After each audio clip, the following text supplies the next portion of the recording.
Welcome one and all to Scotch and Smoke Rings. Good to see you this Thursday evening. Gonna have a fine show for you today, continuing with Mouse PI. I feel like we are towards the end of it. That case board is filling up. And we'll talk about the news of the week. The day after my show last week, Bethesda, of course, took that opportunity to announce that they were going to be releasing the remasters for Fallout 3 and Fallout New Vegas. They confirmed the rumors about Obsidian doing a new Fallout game, and even said that they were in the pre-production of a Fallout 5 that they were producing themselves. So lots of great Fallout stuff to look forward to. Happy to talk about any of that or whatever else is on your mind. You've got questions, and I'll pretend that I have the answers. Good to see everybody on Twitch today. Nightmarish Lady Duet. Good to see everyone on YouTube. All of the regulars, members, and Patreon supporters like Sarah, Wyoming Homesteader, Craig Euler, Jersey, Tony J. Good to see each and every one of you.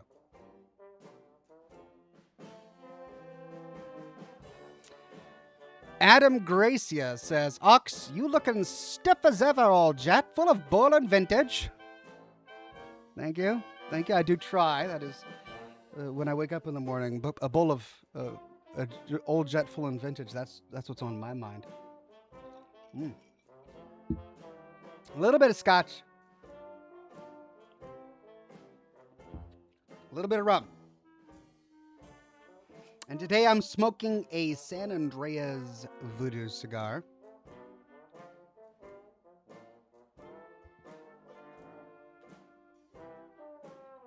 Alt Grendel complains. He says, got mugged by 6 dwarves. Not happy. Because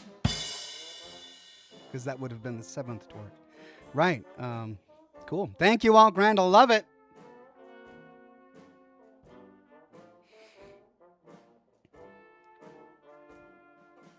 Romeo Rome says, gonna watch this while I play Fallout. Good instincts on you, my friend.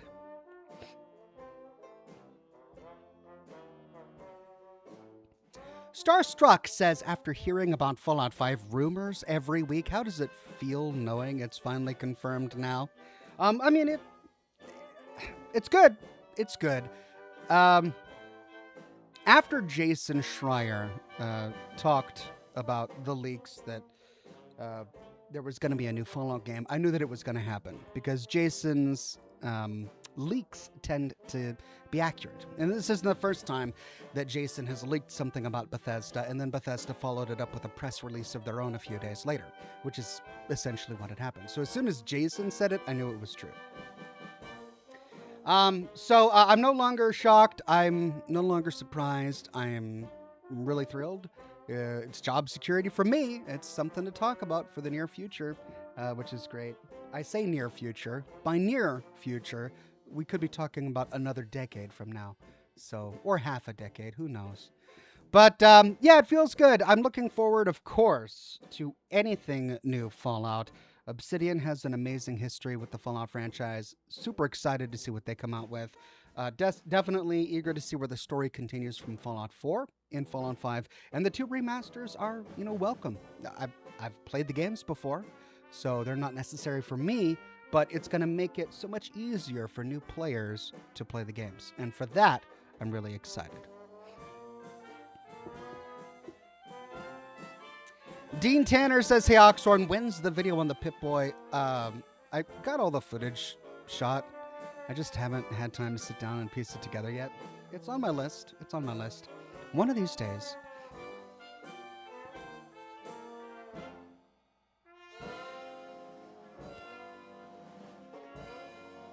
Wyoming Homesteader says Oxhorn Bethesda said they were in pre-production 3 years ago. For Fallout 5, I don't think that's true. Again, correct me if I'm wrong. Maybe point me to an article from 3 years ago where they said that they were in pre-production. I know that in their most recent press release, they said that they were in pre-production for Fallout 5, but of course the most recent press release was this month, not 3 years ago. And in that press release, I don't believe they said that they started pre-production 3 years ago. So I don't think they have been working on it for that long. Craig Euler says, "Hey Ox, just got to the Ashlands. The mobs there are insane. How do you do it?" Just running. Run around a while until you are able to upgrade your gear, because with a fully upgraded Mistlands set, it's still very difficult, the Ashlands, and unless you've timed your parries perfectly with those sword skeleton guys that come out, it's going to be really tricky. The flaming molten guys that hop around and explode. Just all the enemies in the Ashlands are very difficult. So what I did is I ran around and collected as much ore for upgrading my weapons and feathers and all sorts of resources necessary to upgrade my gear. And then once I upgraded my gear, I was able to go in and actually engage in some of the combat. So yeah, it's tricky, but it's fun. Member for 77 months says, "Hey Oxhorn, are you going to take your kids to see Coyote versus Acme?" I would love to see it. I talked to my kids about it because we saw the trailer, and my kids didn't get it because, of course, they haven't spent a long time watching Looney Tunes as I did as a child. So the Roadrunner character was kind of new to them. The Coyote character was new to them.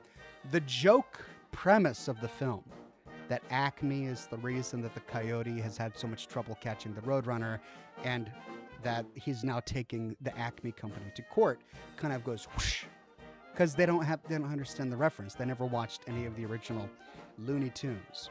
And it's difficult because even when they were growing up, whenever I would sit them down to watch an older cartoon, just judging on the animation style, they would say, "Dad, that's an old cartoon. I want to see new cartoons."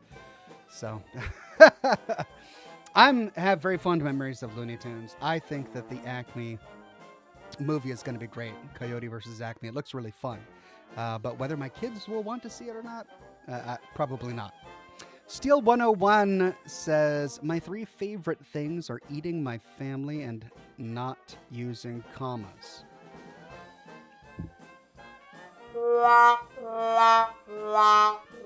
Eating my family and not using commas. Wonderful. Thank you. It's amazing how commas can completely change what you get from a sentence. Thank you, Steel 101.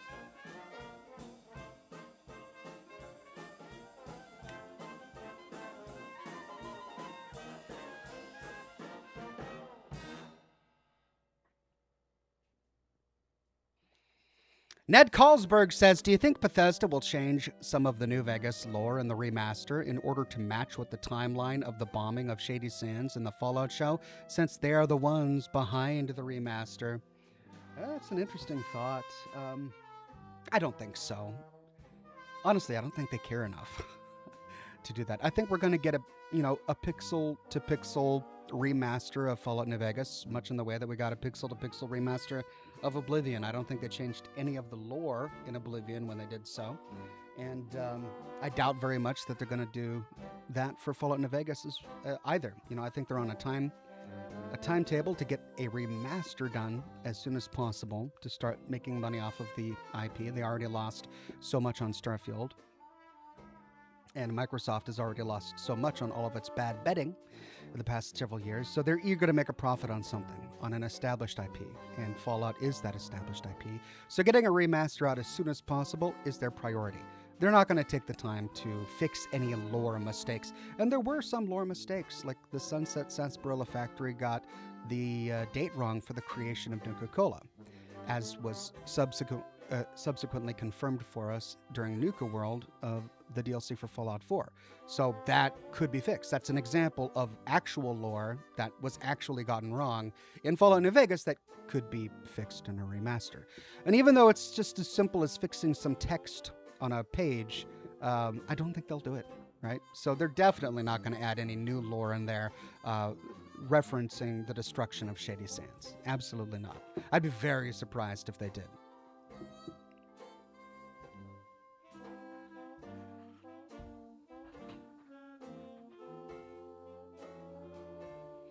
Wyoming Homesteader says, Oxhorn, they were asked about Fallout 5 when Elder Scrolls Oblivion Remaster was actively being worked on. Todd said they were in pre-production, but were still doing storyboards. Oh, did he? Okay.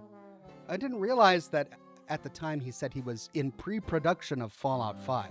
I remember at the time that he talked about that they had thrown some ideas around for a new Fallout game, but I didn't connect that to Fallout 5, and I certainly didn't think that they were actually in pre-production, because that's an actual stage of game development, right?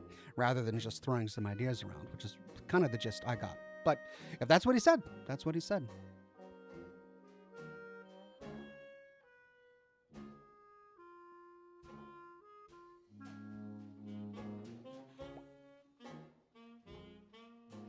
Shadow Legion Force says, good to see you streaming, Ox. By the way, have you heard of all the things going on with Bethesda?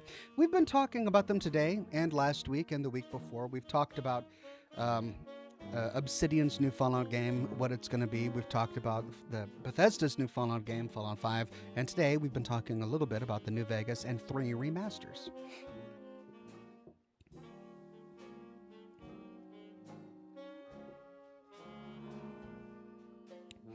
Dean Tanner says, by the way, Ox, can you sing a little of your WoW song, Tank, Tank, Heal, Tank, for my niece? Oh, gosh. Okay. Tank, Tank, Heal, Tank, Stab, Cast, Pod, Kill, Kill, Respawn, Instant Zone, Epic, Blue, Green, Roll, Loot, Groan, Tank, Tank, Kill, Tank, Stab, Cast, Pod. There you go. For your niece. The chorus from Tank, Tank, Heal, Tank. Thank you very much. Safe Maple says, hey, Oxhorn, I can't stay, but I just wanted to pop in and say hello. Hello there, Safe Maple.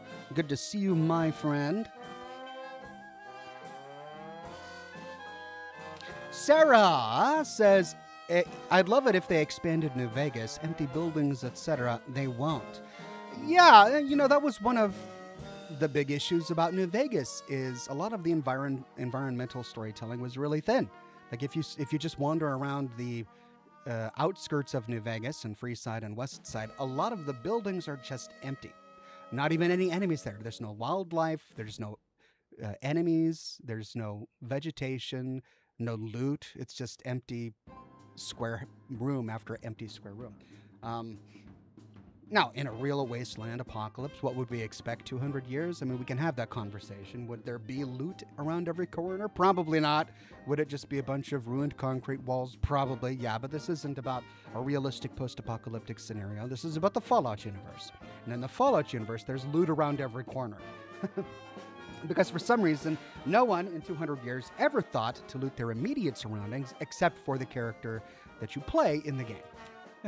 That's just the suspension of disbelief that we have to accept in order to play a Fallout game. So yeah, there's a lot of room for improvement in terms of environmental storytelling that they could have done for the remaster.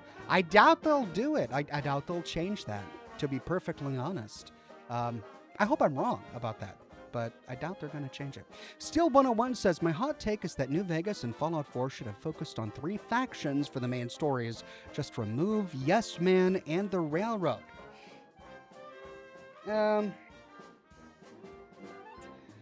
Well, I see where you're coming from, because you are right. Both of those factions are thin compared to all of the other factions, with the exception of the Minutemen, which is also equally thin.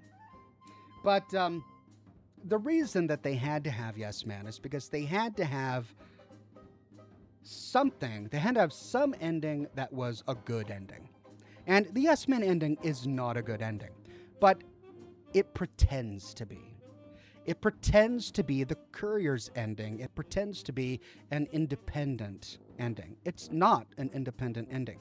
If you side with Yes Man, Vegas is now subject to the whims of the Courier, and only when the Courier is in charge of Yes Man.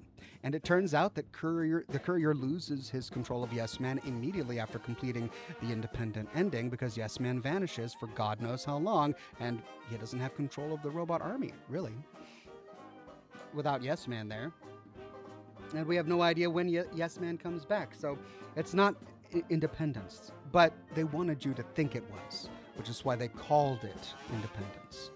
And that's why they put it in there. They wanted sort of an ending that was better than all of the rest. You don't have to be ruled by Caesar's Legion. You don't have to be ruled by, a billionaire several times over. You don't have to be ruled by a bureaucratic nightmare democracy. Instead, everyone has their own independence. Lovely thought, but that's not the reality.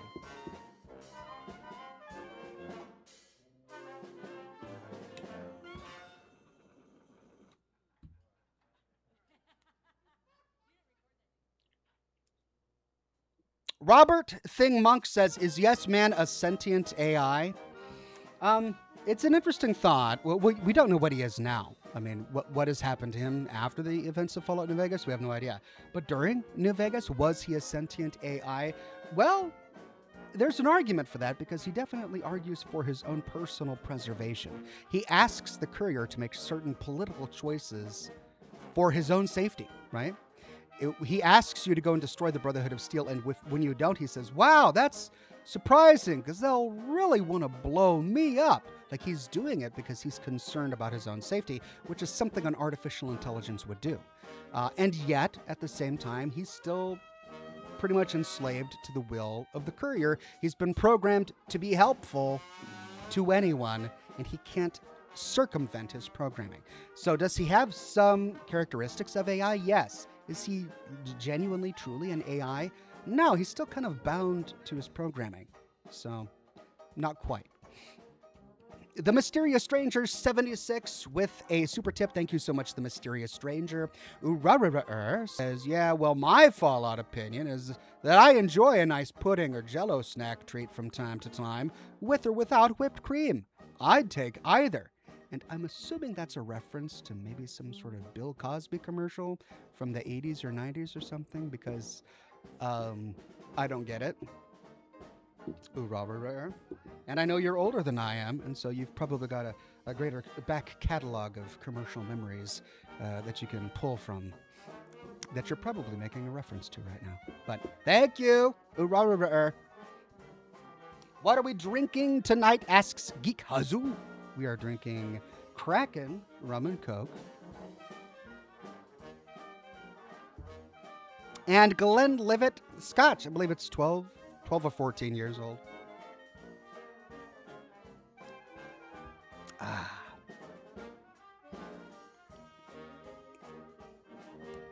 Blake Shake 4 says, "Good evening, everyone. Hope all is well. Also, Ox, YouTube isn't sending me notifications when you go live on YouTube, bro. It's pissing me off. Now I have all notifications on." Yeah, I've got that for years from people. And I don't know what to do about it because there's no setting that I can change.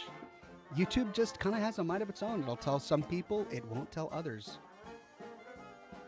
And I have talked with my YouTube rep about it in the past, and he's always checked and double-checked the settings and always come back saying, "Yeah, everything seems to be fine." So I don't know, man. Liberty Prime on Twitch says, "Democracy is truth. Communism is death. Ad Victoriam." Ad Victoriam, brother. Tanner Madison says, "What is the best ending for Vegas in your opinion?" I did a big video on this because I originally sided with Yes Man. And because I wanted an independent New Vegas, and I was so unsatisfied with the independent ending that we got, I kind of felt hoodwinked. So after playing the game with every faction and siding with every faction and doing some reflection, I decided that the NCR was the best faction to side with. For siding with the NCR helps the greatest number of people. It saves the most human lives and gives the most people the most freedom, right? Under every other faction ruler, more people die and more people exist under the whims of either a single man or a single faction. With the NCR, at least you have a vote. Yeah, the NCR is going to be annexing your neighborhood with your blessing or not, but once you become an NCR citizen, you can vote. And you can vote out the people who did that, and you can vote new people in. It's the only faction that gives any Wastelander any semblance of self-governance. And so for that reason, despite all of their problems, which are real and all of the bureaucracies which are crippling, I still think it's the best option. And yet we know that it's not the option. It's not the canonical one. Due to the events of the Fallout show, we know that that could not have happened. The Courier could not have sided with the NCR, which is a bit of a bummer. Steel101 says, I have 3 faction options because I think removing the 4th faction would give the company more time for bug fixes and other story/gameplay details.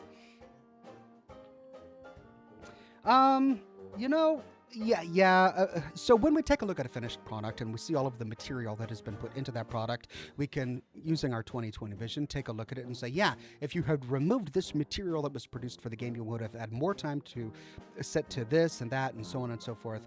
But it doesn't really work that way, not in storytelling, not in game, production, unless something is attached to the game on the final hour of production and sort of just wedged in there. Most of these things are part of the production, the overall production of the game from the very beginning. The railroad was, for example. The railroad was mentioned in Fallout 3. So from the very beginning of the production of the story of Fallout 4, the railroad was there, the Institute was there, and maybe the Brotherhood was there. Really, the only thing that could be considered to be tagged on is possibly the Minutemen, right? But when it comes to the railroad, like, their story was tied to the Institute's story all the way back in Fallout 3. And sure, we can say that the amount of time that they put into that story could have been used elsewhere, but really, the story was written all at one go. Like, they were working on the story simultaneously. They were writing the railroad story alongside the Institute story, alongside the Brotherhood story. They're kind of all connected that way. So, honestly, had they tried to remove the railroad story later in production, it probably wouldn't have saved them much time. They would have had to perform surgery on the story of Fallout 4 and made tons of changes to all the other factions in order to remove any reference of the railroad from all of those factions just to make the story work. So it would have cost more time at that point than they would have saved by just canceling that faction.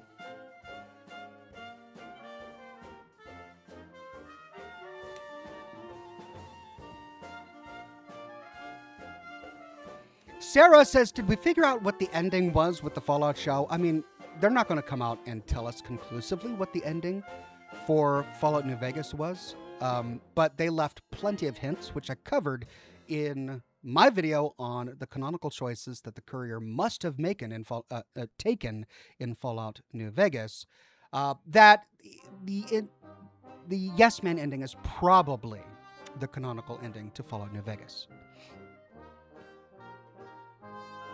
Mr. CP9 says, do you have a favorite character, any Fallout? Bye. I think the survivalist from Fallout New Vegas is one of my favorite characters. He's great. Ares from Fallout 76 is so crazy that he's interesting. I really enjoyed him.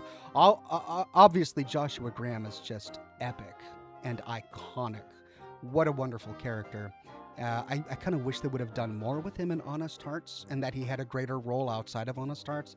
But everything leading up to Honest Hearts just made Joshua Graham such a mythological creature. Just so cool. And I think Nick Valentine is a really well done character. Lots of great characters in the Fallout franchise. It's hard for me to pick my favorite. Obviously, New Vegas has a lot of my favorite characters. Tanner Madison says, in Fallout 4, side with the Minutemen or the Brotherhood of Steel. Both rational choices. I think that the Brotherhood of Steel is the lesser of two evils. I think the Minutemen is clearly the better faction to side with, even compared to the Railroad, because the Railroad only cares about synths. Only. They don't care about people. The Minutemen care about everyone, including synths. So I think the Minutemen is probably the best, most moral faction to side with. Solid Granddad says, do you think Chicago would make for a good major city in a Fallout game? I think Chicago would be amazing for a Fallout game. And we've touched on it in the past with Fallout Tactics. But really in Fallout Tactics, all we saw is a profile of the city from a distance, the ruins of the city of Chicago. We never actually had a mission inside Chicago. That's the weird thing about Tactics. It starts in Chicago, but our first mission is not in Chicago, and we never go there in the entire game. The opening cinematic shows us Chicago, and we never go there. It's so weird. So there's definitely room for them to do some advanced to further explore the storytelling of Chicago, especially since it was briefly mentioned in Tactics and then briefly mentioned by the Enclave in New Vegas. I'm curious about Chicago. I'd love to see something done there.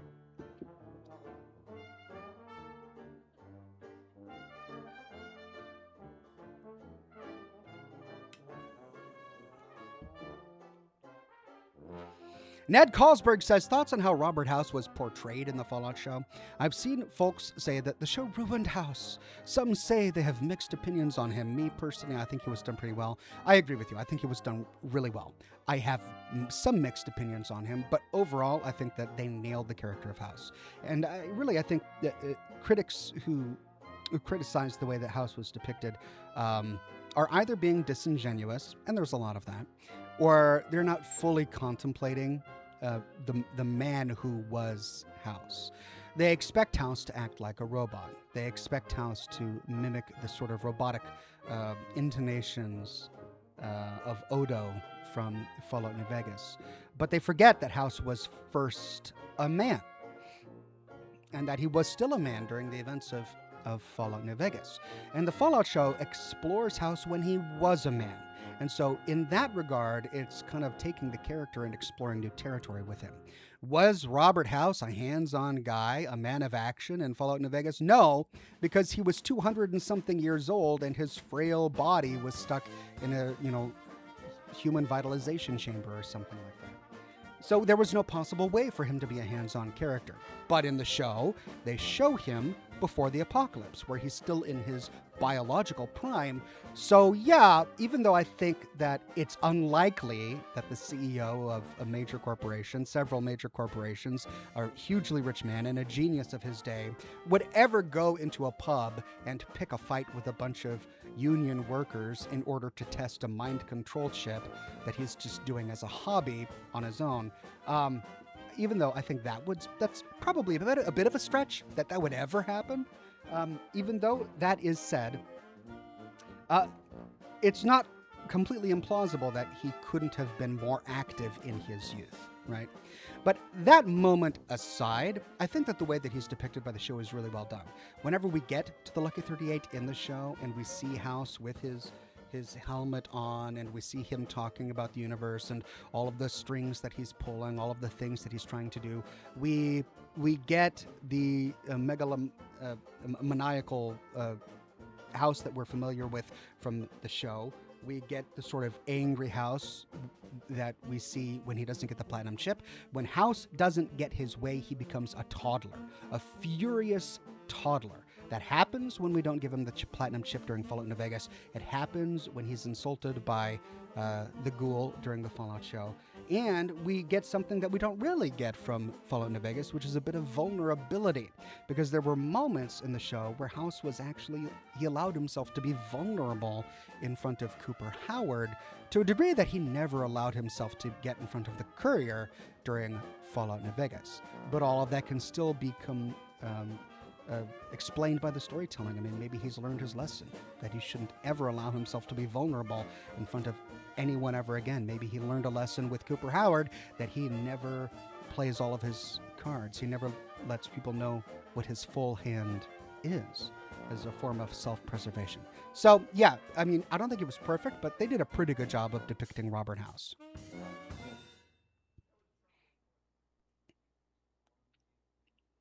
Steel 101 says, should they let us travel back to the Sierra Madre? What, in a future Fallout franchise? Or like in a future Fallout game? Or in Fallout New Vegas? I'd love to be able to go back to the Sierra Madre during the events of Fallout New Vegas. It's a shame to think that once we leave the Sierra Madre that many of those resources are gone.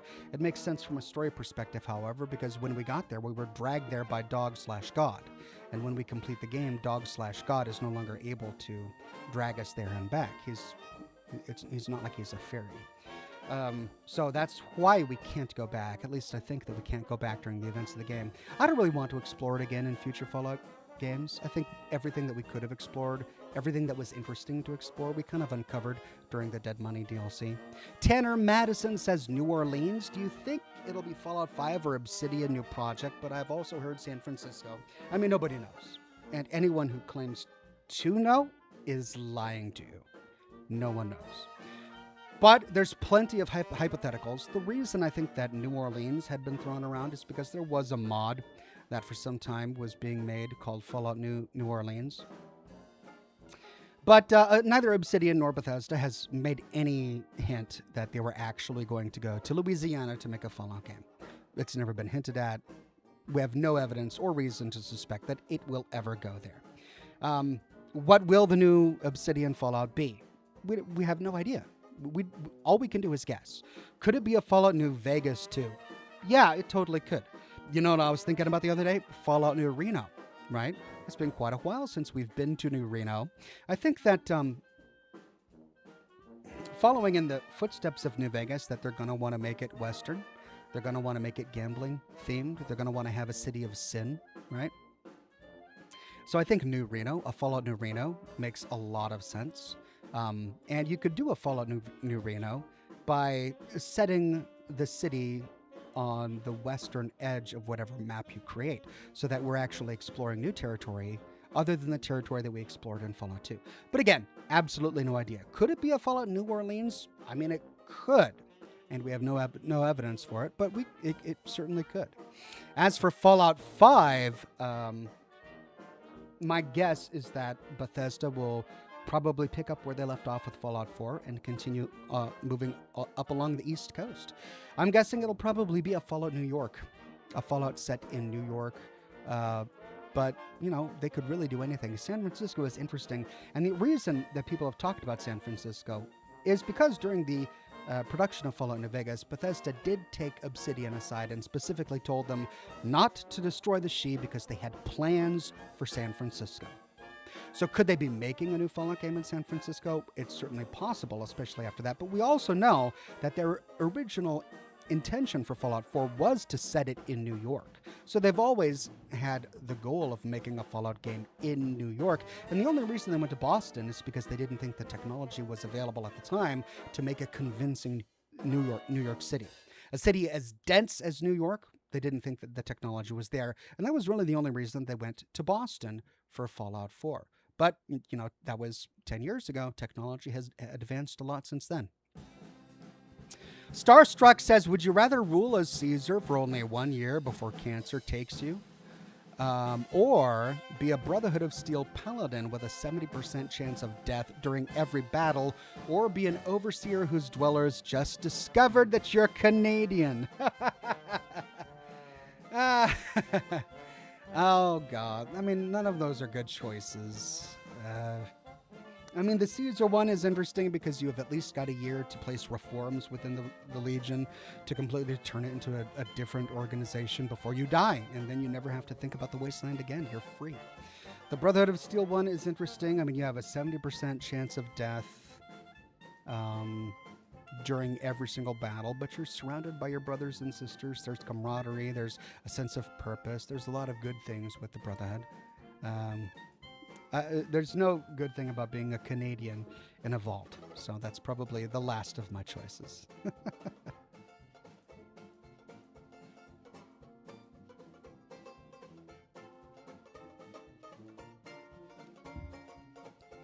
Tony J says Reno was in 2. I guess a new game should have a bit more in it just than Reno. I agree, but Fallout New Vegas has way more in it than just Vegas, right? It could be called Fallout New Reno, and the game itself could tackle a lot of other content that wasn't tackled in Fallout 2. You could totally make a New Reno game that doesn't venture into the territory that was ventured into in Fallout 2. Now, it does mean putting a lot of stories to rest in Fallout 2, like which of the mob crime families won, which families are still there, so on and so forth. But, you know, it's an idea. Again, we have no evidence for it, though, right?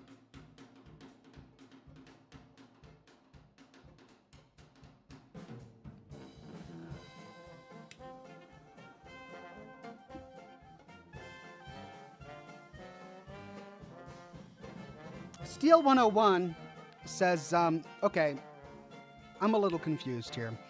So did Todd confirm that Shady Sands blew up after New Vegas, or did they change the dates again? I'm just curious.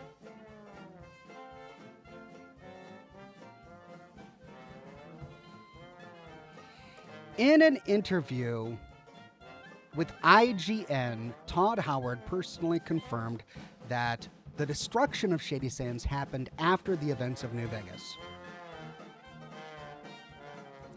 The problem, as I have said numerous times, is that all of the information about that topic in the actual show itself is saying a completely different story. It's telling us that the destruction of Shady Sands happened in the year 2277, which, is many years before the events of Fallout New Vegas. It's during the events of Fallout 3. And there are 4 major pieces of evidence in the Fallout show that call out that date specifically. There is, of course, the date written on the chalkboard in Vault 4, which is just 2077, or 2277. There's a library book in the ruins of a library in Shady Sands that hadn't been checked out since 2276. There's Lucy's memories from her childhood, where she remembers that her father disappeared in 2077 and was gone for a very long time because there was a plague that ravaged her vault, which incidentally is the exact same time that he left the vault to what? Destroy Shady Sands. And that year was 2077. And the 4th piece of evidence is the ghoul himself during Season 2 saying that the destruction of Shady Sands took place over 20 years ago. And Season 2 of the Fallout show takes place in 2309. Something like that. So, the problem is that despite what Todd Howard says, the show is saying the exact opposite, which is a problem, and which leaves it a continuity error. Tanner Madison says New York was bombed heavily like a nothing left. Well, presumably, yeah. We know that the bombs hit New York and Washington, D.C., and we can see by the utter destruction of Washington, D.C., what being directly targeted by the nuclear apocalypse will do. But even Washington, D.C. had some structures still standing. The Washington Monument was still standing. The Capitol building was mostly intact. Some of the libraries and museums, like the Underworld, were still intact. So despite the destruction, some things remained. So we would be looking at a New York that was directly targeted by the apocalypse and was totally ruined, but still had some things intact where life could creep into and survive. And that makes an interesting playground for a Fallout game.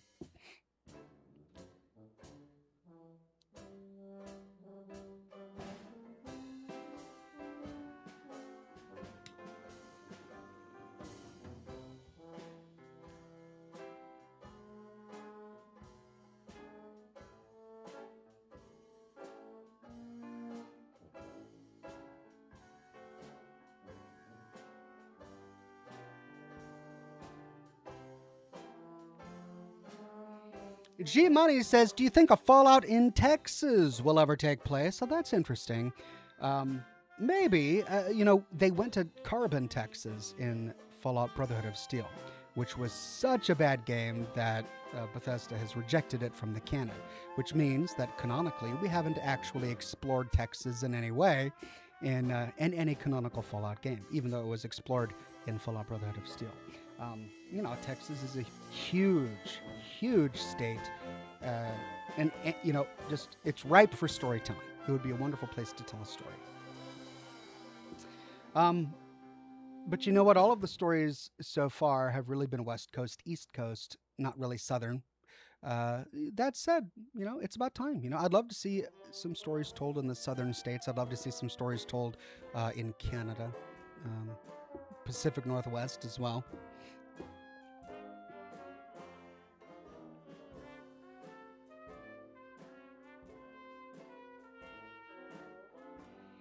Blake Shake says, Ox, do you think Chris Avalon no longer being at Obsidian will negatively affect this new team? No, I don't think so.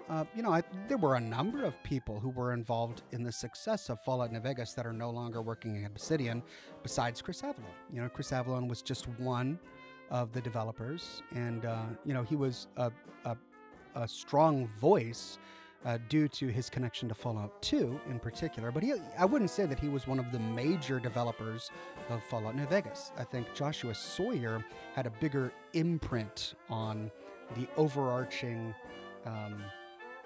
result of what New Vegas came to be than Chris Avalon and some of the other people that left. And he's still there, right? He's still there along Tim Kaine. So yeah, the company has changed, and it would be disingenuous of us to ignore that. And yet I do think that we still have plenty to hope for, that it'll be a good game. Kaysen Smith says, do you think Fallout 5 will be mainly online like 76? Also, do you think the game could possibly have a Battle Royale mode? Lol. No and no. I think they learned their lesson. People want a single-player RPG. They want a single-player Fallout RPG game. And, they tried to Battle Royale with Fallout 76. It was the whole Vault 51 subplot, and it failed miserably. So that it lasted, a year? If that, before they scrapped the whole Battle Royale aspect of Fallout 76 entirely.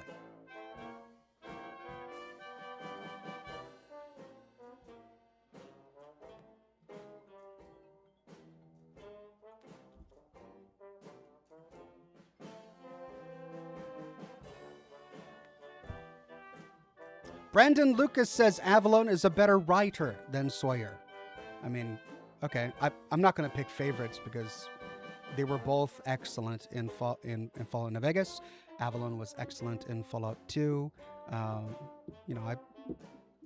I don't really know if there's a competition between the two. All I know is one is still at Obsidian and the other is not. So I think it's going to be fine.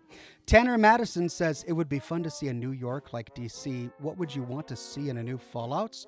Just so excited we're not being forced to miss things.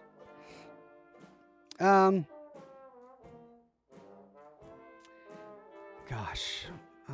what would I want to see in a new Fallout? I don't really know. I mean, I want to see a recognizable Fallout game. I want the Americana of the Atom Punk style to be fully intact. I want it to be recognizable in many of the things, including the way you travel, right? No horses, no vehicles. I want all of that to be untouched so that you can actually explore densely decorated areas. Like that's one of the things that Fallout does so well. And then I want some great characters. And I think that they learned their lesson from New Vegas, that characters are really important. And which is why many of the characters in Fallout 4 were really well done as well. Brendan Lucas says it's a competition for our money and attention. I mean, again, no, it's not. Like, Chris Avalon is not working at Obsidian. So there's no Fallout Avalon that's competing with a Fallout Sawyer. There's former employee Chris Avalon, who is no longer affiliated with the Fallout franchise, and Joshua Sawyer, one of many employees at Obsidian, which has just recently been granted the production of a new Fallout game. So there is no competition. There is what we have. And what we have is Obsidian. And they're working on a new Fallout game. Like, that's what it is. There's no competition there whatsoever. Starstruck says, funniest part of Season 2, in my opinion, was how no one cared that Steph was 200 years old, but everyone freaked out because she was Canadian. Good night, Ox. Good night, Starstruck. Yeah, I get that. That's interesting. They did find out that she's been around since a long time. She had been around for a long time, since 2077, but they didn't freak out until they found out that she was Canadian. That's an interesting point.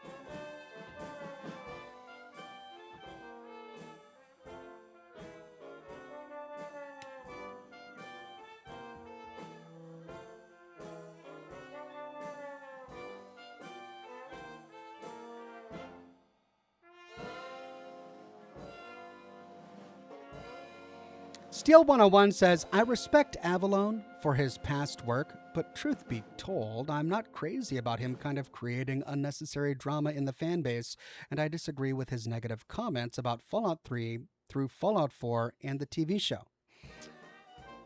Yeah, that's an interesting opinion, and I think it's one that many people share. But we also have to remember that some people are just really bad at protecting themselves from predators.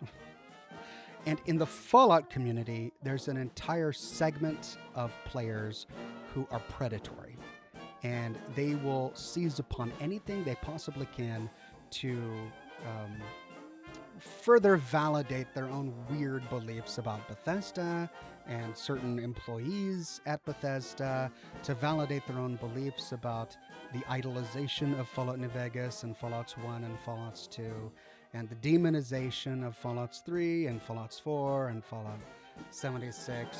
And they'll go to extreme lengths to do that. And there are some people who don't understand that part of the community and have a harder time protecting themselves from that. So I worry that as an attempt to engage with the community and engage with the fan base, there are some former Bethesda and Obsidian and Interplay employees that are allowing themselves to be influenced by the darker, more predatory segment of the Fallout fan base, thinking that the opinions being echoed by those people are the opinions of the broader fan base as a whole, which is not true. And they're allowing themselves to be goaded down a particular direction in interviews, for example, to give fuel to that fire, which of course creates drama. So on one hand, yeah, it's unwise to be unguarded with your words as a former Fallout developer. And on the other hand, there are people who are actively hunting former Fallout developers to validate the weird opinions that they have.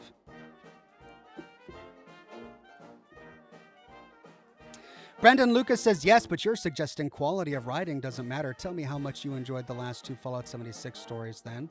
I'm not suggesting quality of writing doesn't matter. I'm suggesting that quality of writing is independent of one employee who no longer works at Obsidian.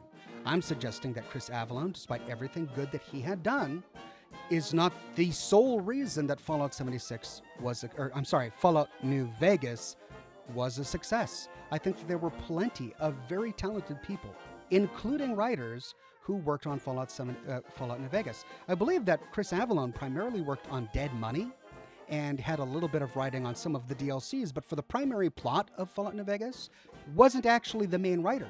Correct me if I'm wrong, but the last time I looked into it, I believe that he was primarily focused on Dead Money, which means that much of what we love about Fallout New Vegas was penned by other people. That is the point. You lose one person and you don't lose the franchise. There are still lots of people who are responsible for the goodness of Fallout New Vegas who still work at Obsidian. And we're also completely missing the possibility that new talent can be brought into the company that's going to be just as good, if not better, than old talent. I realize that we have every reason to be cynical because we've all lived through having our hopes and dreams shattered by game developers over and over and over again. But cynicism is poison. Okay? Cynicism poisons a fan base. It poisons your soul. We can't allow ourselves to be seduced by cynicism, especially if we have no outright reason to be so cynical, right? There's no black and white reason why we should believe that the Obsidian of the past is never going to be replicated, and any game that Obsidian makes from now on is going to be ass because of X, Y, and Z. There's no concrete set in stone piece of evidence that proves that. So why believe it if we don't have to, right? Sure, I don't think we should be idealistic to the point of being naive. I think we should recognize that people change and companies change and stories, they change over time. But at the same time, we can still have hope. Hope is not bad. Hope is not naive. Brendan Lucas says he did the arc across the 4 DLCs. DM Dead Money, Old World, Blues, and Lonesome Road. Yeah, I remember that he was heavily involved in the writing of Dead Money and did a lot of DLC-related writing. But of course, there was a lot of other writing in the game as well, which was good too. Tanner Madison says, I don't care who writes it. More Fallout is all I care about. And I think that that's going to be the prevailing view of most people.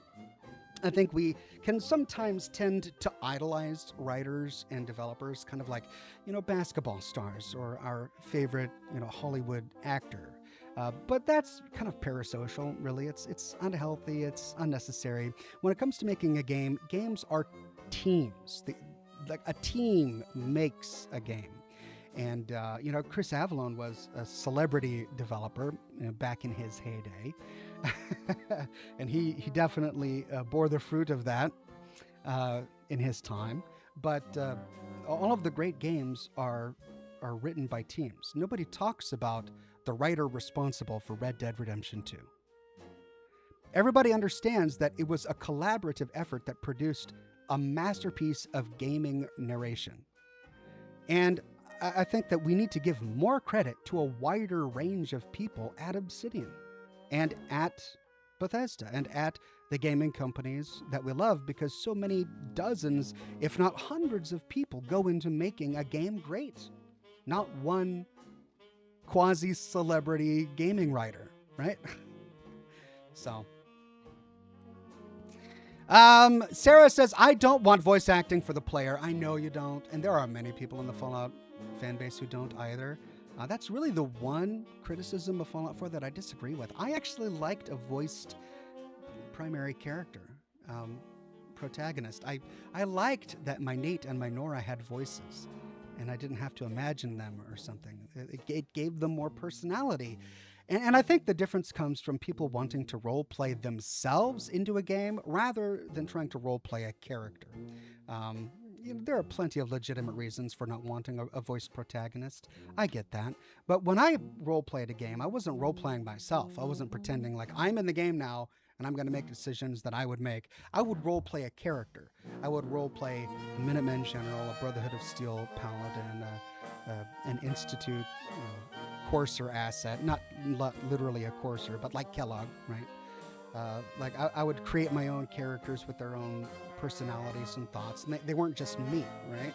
So it didn't bother me that when their voice came out, it wasn't my voice. It was someone else's voice. And I really enjoyed the voice acting of some of the two voice actors that did the Soul Survivor in Fallout 4. So I'm going to miss that. I know that ship has sailed, that Bethesda has decided that voiced protagonists are out, but I'm a little bummed about that.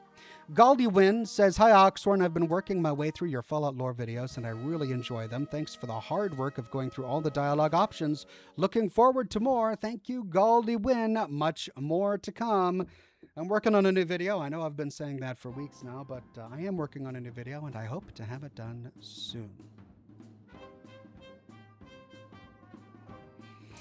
Brendan Lucas says he did the arc across... Oh, I read that one already. Thank you, Brendan Lucas. Tanner Madison says there is no I in team, and that's correct. I think that another parasocial aspect of our fan base is that we try to make celebrities and villains out of individual people. Right? If something goes good in Fallout 2 and Fallout New Vegas, we idolize Chris Avallone. And he certainly deserves a lot of credit for the talents he brought to the table. But he wasn't the only one there. And if something bad goes wrong with Fallout 3 or Fallout 4, we shall demonize Emil. And, I'm sure that he certainly has some blame can be laid upon his table as well for the failings of those games. But there were a lot of other people involved. There's this really peculiar instinct for us to sort of make a scapegoat of one person, to pile all the sins of the company, all of the bad things of the game, all of the poor choices the developers made, pile all of that onto one person, and then send him out into the wasteland where he can be, ostracized like a scapegoat. And the reverse is true with idolization as well. And that's ridiculous. It's unrealistic. It's unhealthy. And we got to kind of avoid that. Cody Yang says, if Fallout 5 takes place in New York, I would love to see Madison Square Garden, just like Fenway Park. Wouldn't that be cool? Yeah, I'd love to see that too.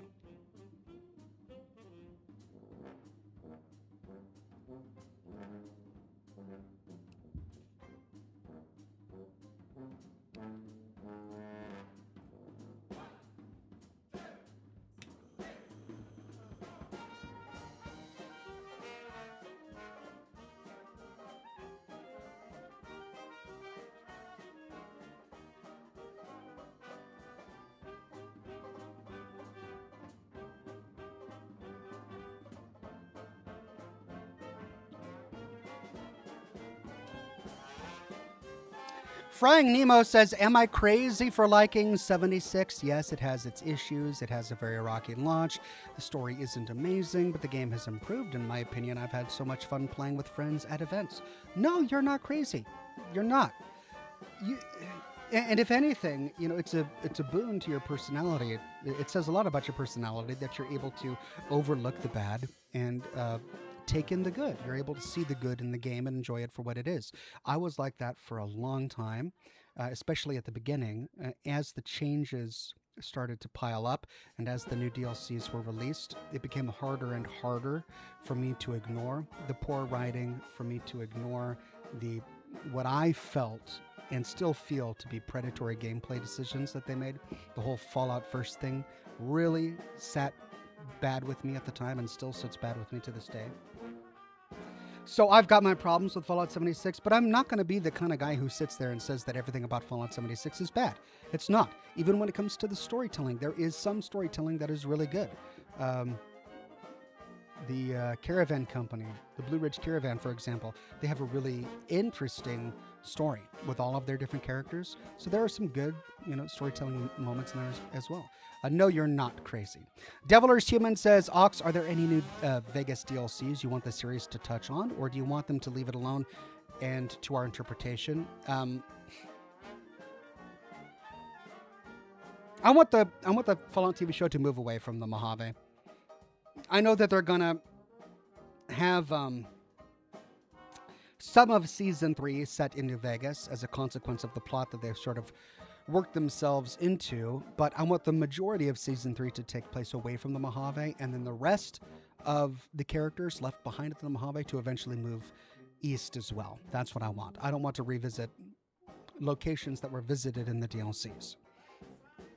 Lily Ryder says, hey Ox, a lot of exciting things coming hopefully real soon. I also can't wait to watch you play Control Resonant when it drops. I would love to. I'm not promising. Who knows if I'll have time, but it sure sounds fun. I loved Control.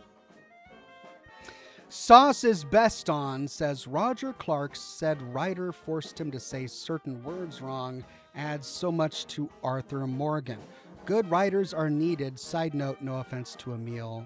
No offense, Emil sucks. So,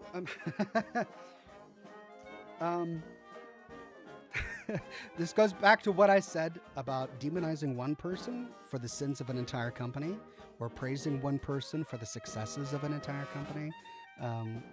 We got to be very careful with that kind of thing.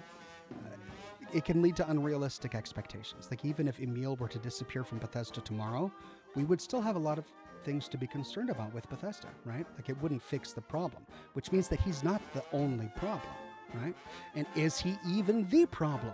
Or is the problem something else that none of us know about because we're not part of the company?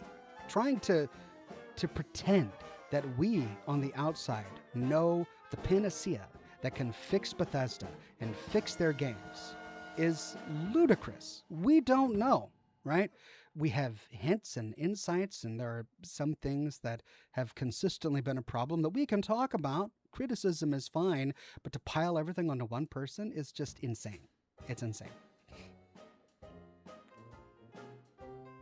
Tanner Madison says, I'm out, Ox. Gotta work in a few hours, but a few questions. What cigars are you smoking? And more raids for 76. Would you like to see that? Plus, love Red Dead Redemption 2. Red Dead Redemption 2 is just one of my favorite games, if not my favorite game, because the storytelling was just top notch.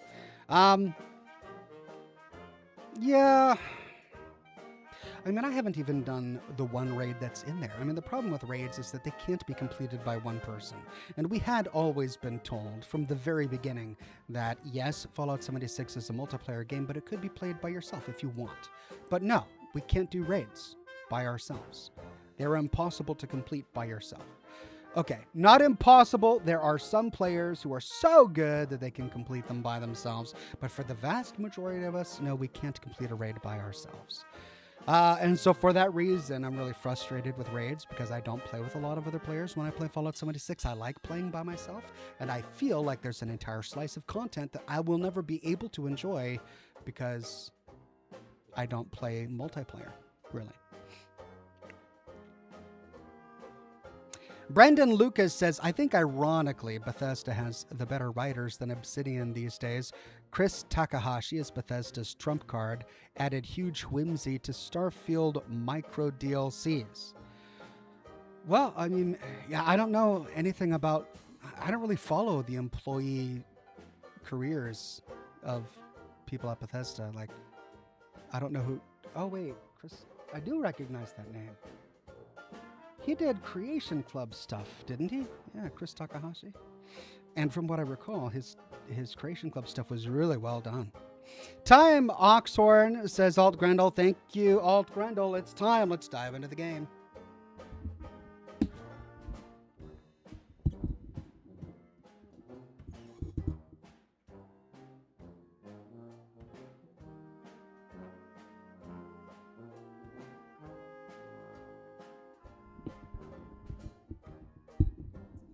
Michael Ewan says the fish always rots from the head down. Ox, okay. But a potato doesn't. If a gaming company is a fish, that would make sense. But is it a fish or a vegetable? What about a boar carcass? Does a boar carcass rot from the head down? No, it just rots. So the analogy only works if you're using a fish.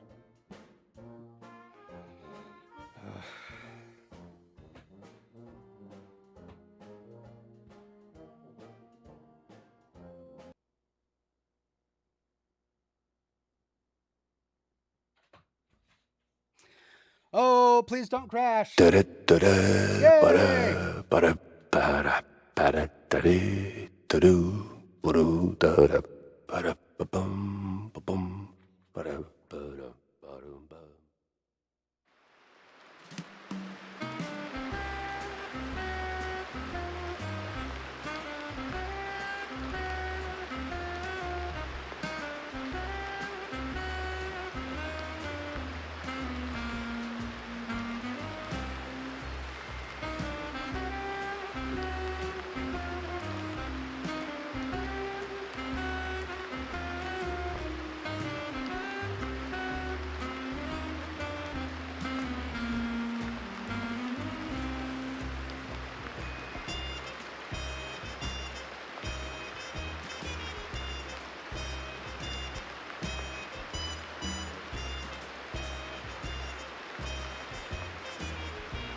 Tanner Madison says, be thankful for more content. Lol, I'm out. Yeah, I'm grateful that there's going to be more Fallout content. And I'm cautiously optimistic that it's going to be good. Lights, Ox, Sarah. I did the lights. I turned off the lights already.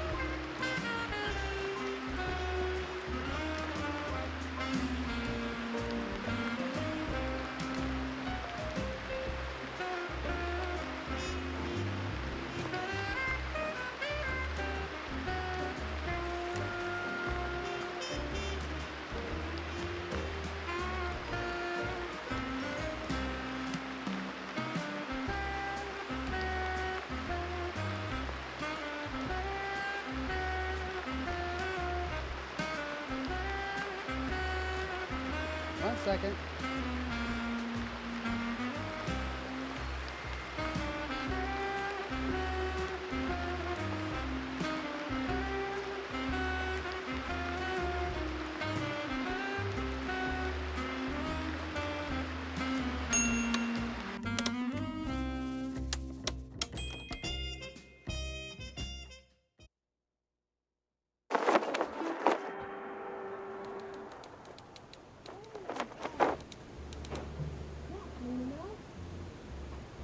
Okay.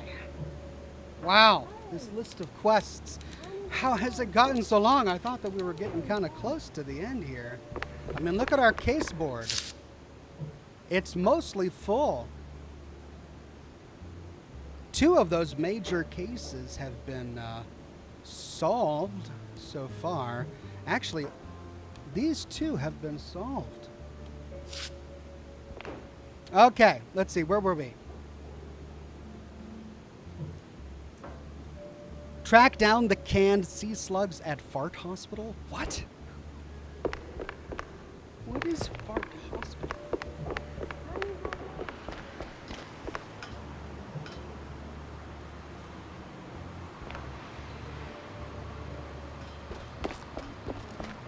Hey, psst! Boss! Bossy boss! Heard you're heading to the docks. No, it's just a little cold. No, not the docks. The docks. Oh, yeah, got some business to drop anchor on. Why do you ask? See, I've got this friend. Oh, we go way back. Got my snout out of fake cheese more times than I can count. The streetwise, mob-oriented, conspiracy savvy. The kind of guy who can smell a cheese storm from a mile away. And, well, looks like he stuck his nose in the wrong mouse hole. Been dead silent for a week now, and that ain't like him, no sir. I went to my mob contact for answers, but all I got was a boot to the teeth. See, right here. Get to the point, bozo. Right. Word on the street is, I don't even want to say it, but they say he sleeps with the fishes. Could you check it out? Just to be sure? Yeah, I don't, I knew I could count on you, boss. Oh, the best of bosses. Sure. Just try not to wet yourself just yet. Enter the waters of Fart Harbor. Head to Fart Harbor. What the heck? Alright, game. Wants me to go to Fart Harbor.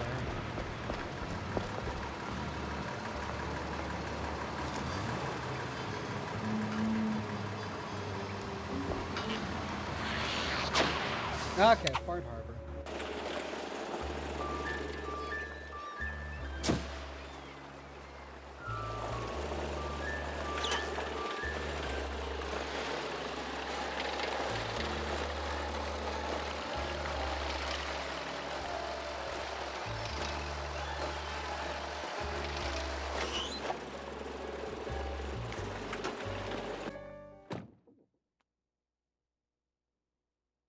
It was time to catch some naughty professors and hit them with a tough query. I wonder if we'll find the Cult of Adam here.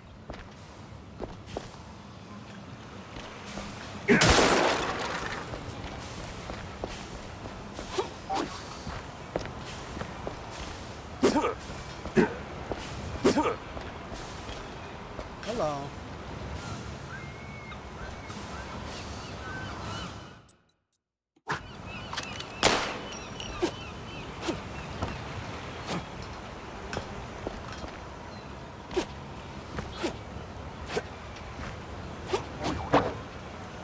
Whoa! Hey, I found a secret.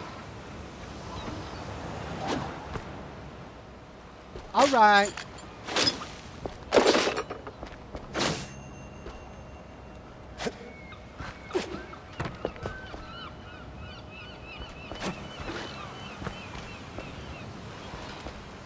Okay, so it popped me out over there. Cool.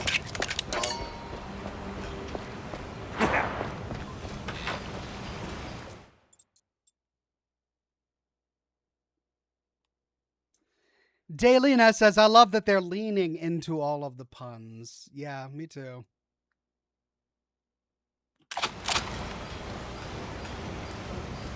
Naughty Applejack says, just give me a Fallout game with good story companions, gunplay, and as few bugs as possible. I don't care who writes it, and great mod support. Yeah, I think that's how many people feel. Thomas McCormick says, cheers to 6 years of membership. Quick question. Any plans to do any non-Fallout style videos? Video series like you did with The Return of the Obra Dinn or Grim Fandango? No, I streamed Grim Fandango, but I didn't do a lore series on it. I did a lore series on Ellie and the Rock and The Return of the Obra Dinn. But the answer is no, probably not, because as much as I love playing other games and exploring the lore of other games, on this channel at least, lore content doesn't tend to do well unless it is Fallout.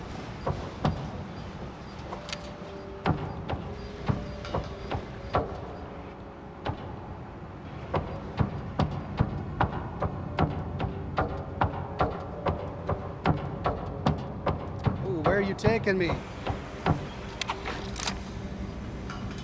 Okay.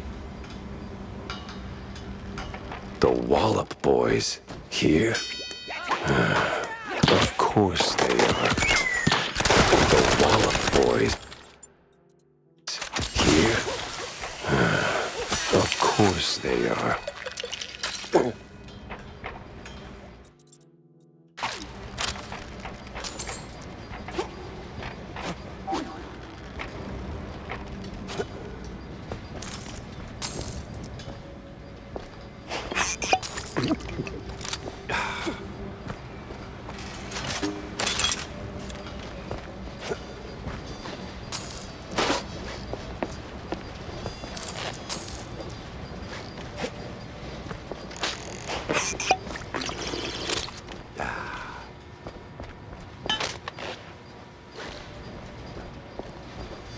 Okay. Oh, I see. Right.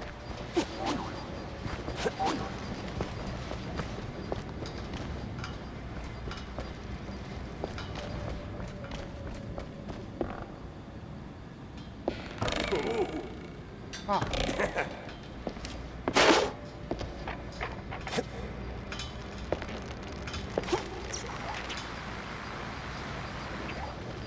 I wasn't about to forget today.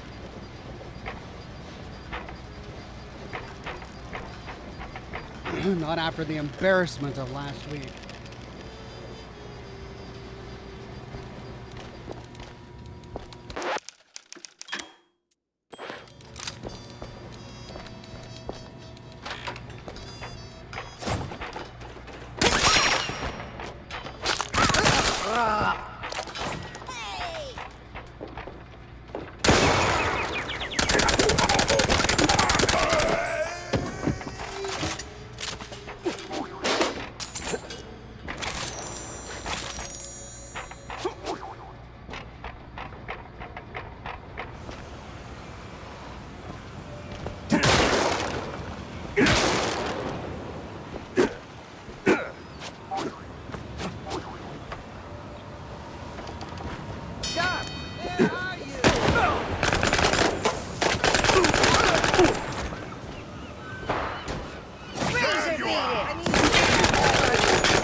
Okay.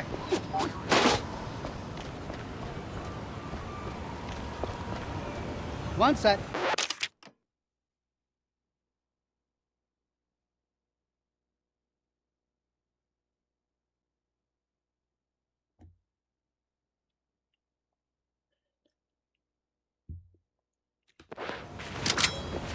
Okay, where was I?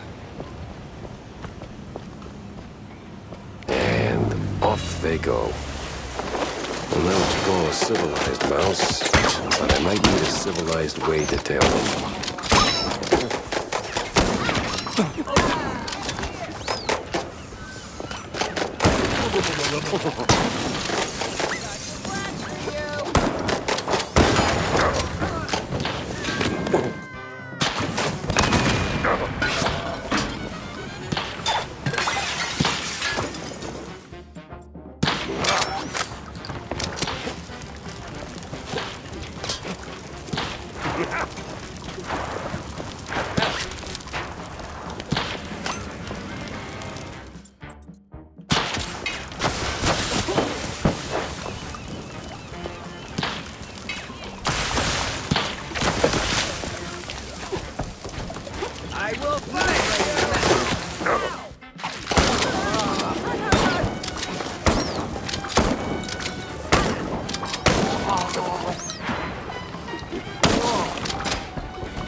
The scent of fresh fish with a side of mobsters. Better mobsters than lobsters. Can of sea sludge. Next time John asks me for help, I'm throwing him in the oven.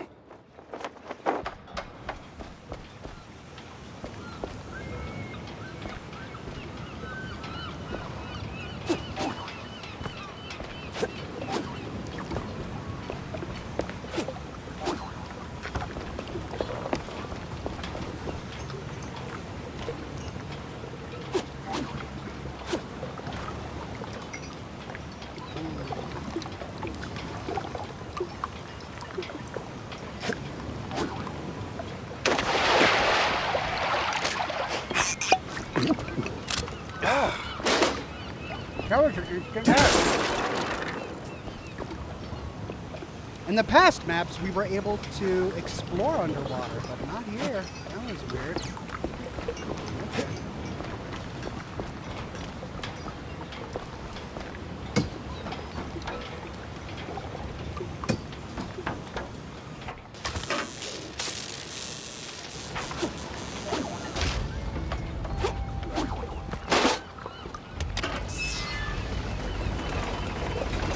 Ah. I knew that hook had something to do with it.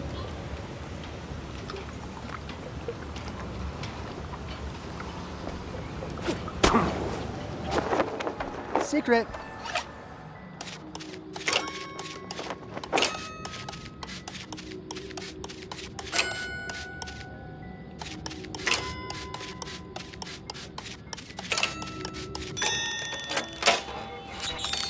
Oh yeah.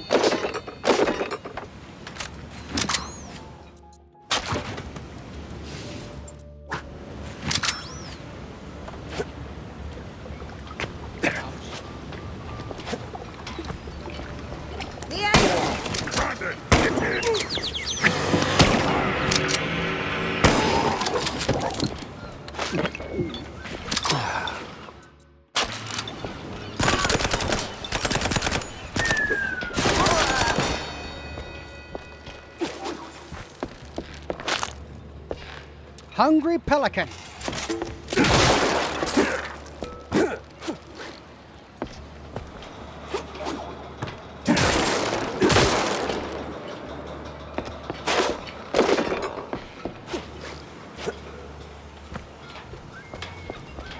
I like how this game rewards you for exploring.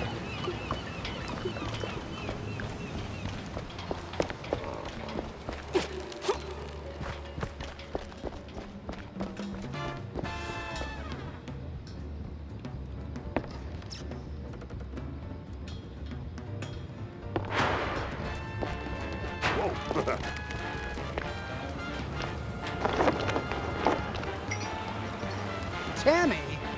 Hey, kiddo, what are you doing here? Oh, this and that. But what are you sniffing around the docks for? I was chasing one crazy egghead, and then he went underwater. Ah, ever on the quest for justice. Need some help? Frankly, I do. I need to go below. I saw one of those Water D diving suits. Whoa, my almost pa. No. No. F those corporate shills. What you need is a custom-tailored fancy schmancy diving suit with a cherry on top. And I can make you one. Okay. So, what do you need, Tam? Let me see. A helmet, heavy spiked boots, and the suit itself. The latter is easy peasy effing squeezy. There's a tanker around the corner. You'll surely stumble over a suit there. As for the other two, Please don't tell me I have to keep whacking everyone till somebody drops it. What? That's just plain dumb. Who would do something like that? Okay, here's the deal. I know a guy who knows a guy who knows a shrew working here in the docks. Name's Eddie. He's a filthy effing fondue head, plastered from dawn until, dawn. But, well, you know. Heart of gold.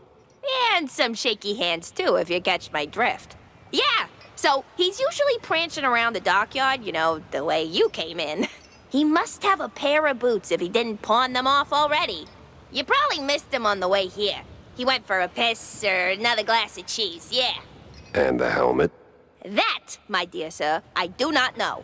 But if you find Eddie, and you must, just ask him. That bastard sniffed around every hole in this area, so he could help you. Or just say that Tammy effing Tumbler is calling in that favor. What favor? Jack. Jack. You're like a father to me, but come on. There's a limit. Okay. Take care, kiddo. Always do, Jackie. Tammy effing Tumbler. Okay, well. Looks like we gotta create a diving suit.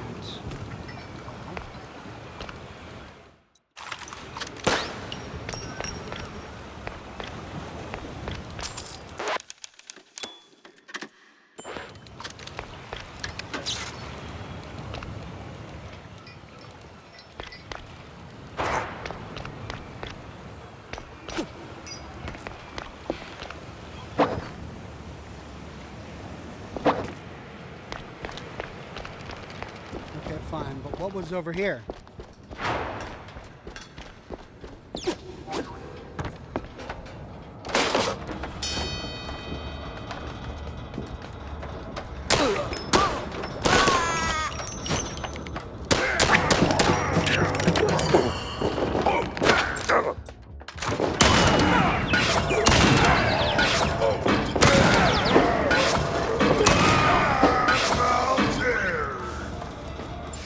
Jerks!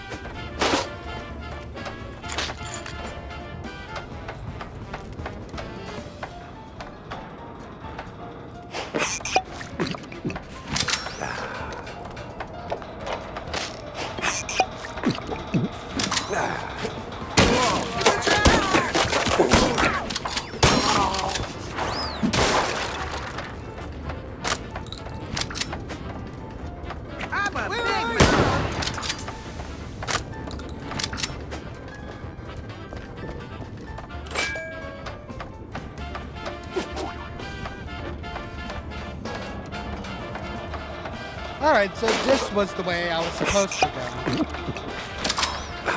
Which makes me wonder what I was doing.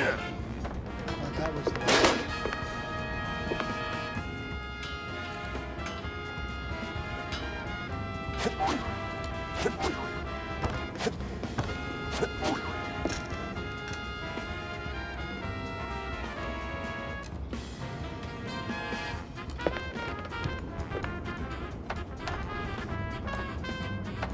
Ah!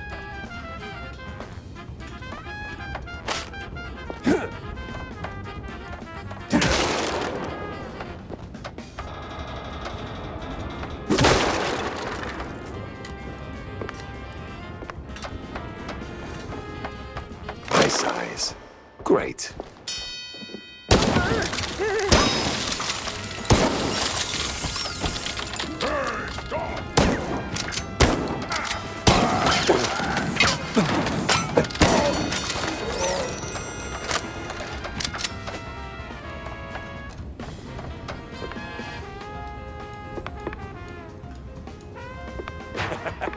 Ah, okay. So that was on the other side. What's down there?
Right.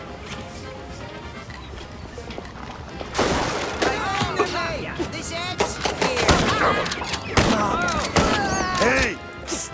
Come here, man. Yes?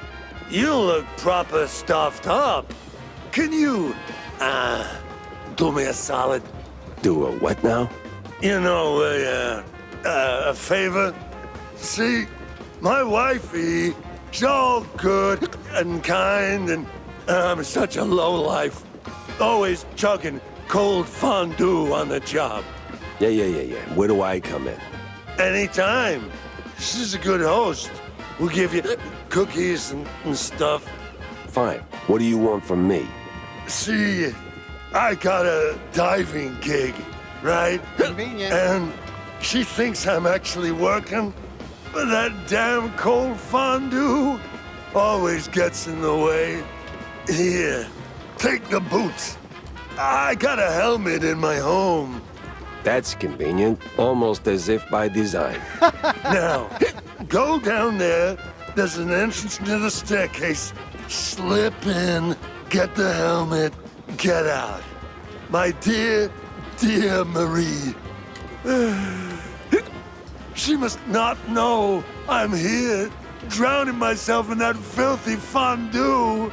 I'm filth, trash, the worst man ever created.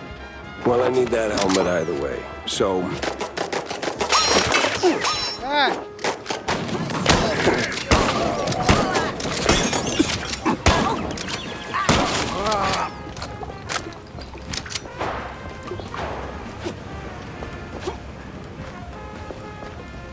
Okay, by the stairs, he said, right?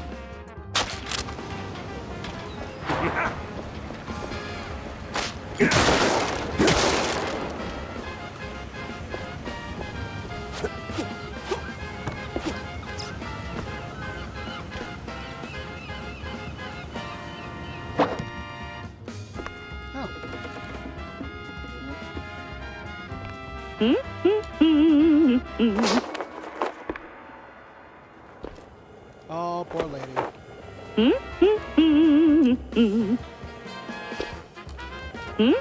Okay, so we can't tell her about her husband. Fine. Right, we got everything almost.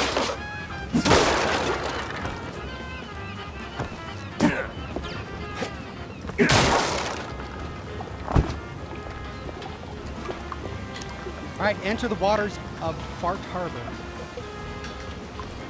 And return to Tammy. A warm fondue? Brilliant. Get out of here now, fast as you can. But my wife, my boy, ex-wife, they'll be fine. But you disappear. Leave the city. Don't look back.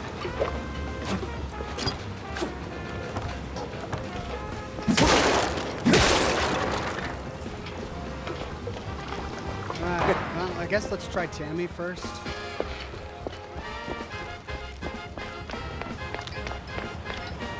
Got everything? yeah, just don't get me started on Eddie. Yeah, no, I won't. I know him all too well. Now, give me them goods. This goes in here. Plug in that thingamajig. Okay, here you go. So, what did you do? Put it together. I could have done it myself. You don't have the manual. Now, hurry along. The anti-shock cage is right here on the boat. Oh, great. Oh, okay. Wait, the shark what? What? Anti-shark cage. We gotta get in there? Oh, no.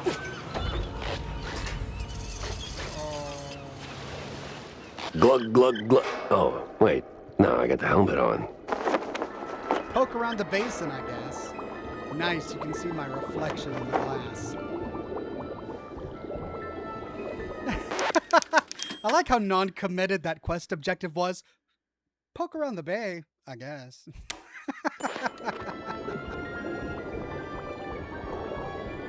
Ooh, we're getting Carnival of the Animals.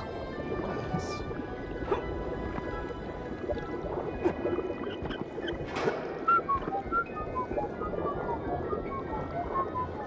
Nothing short of magnificent.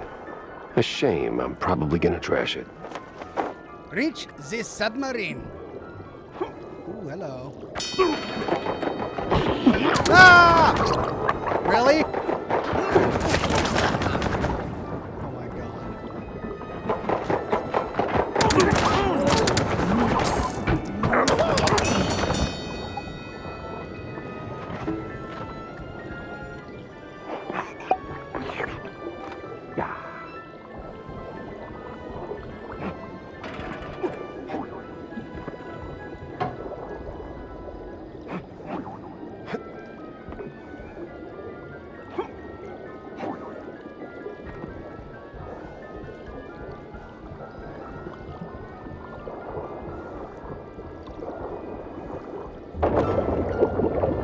Well, can't go that away for sure.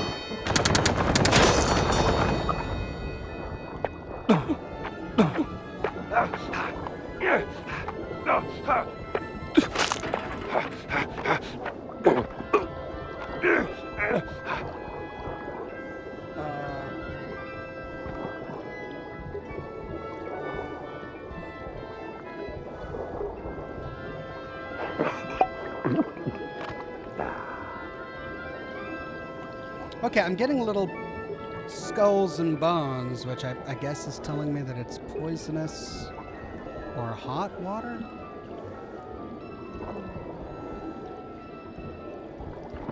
Okay, the face reflection was cool, and now it's just getting in my way.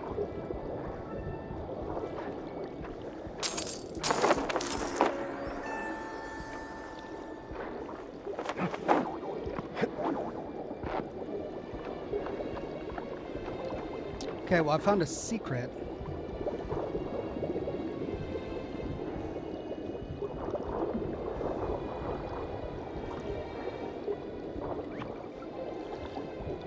I have to go that way? Oh, come on.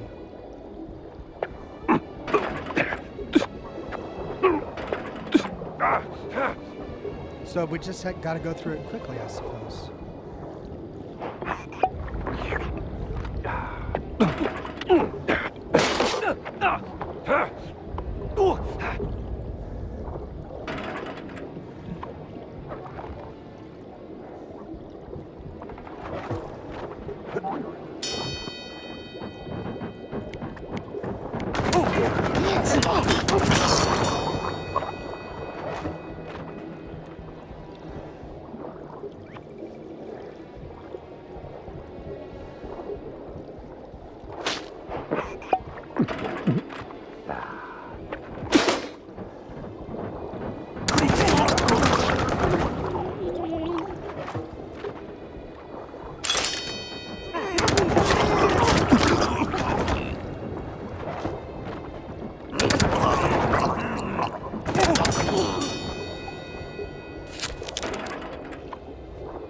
Alright, well, at least this section isn't poisonous.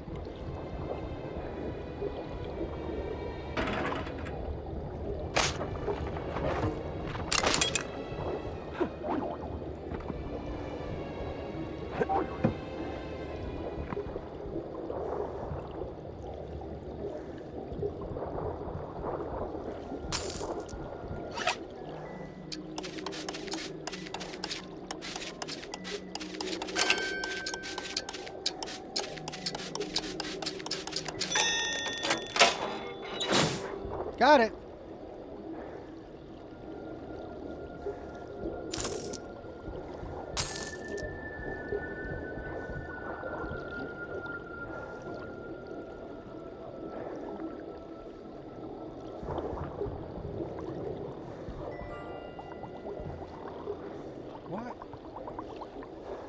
sleeps with the fishes.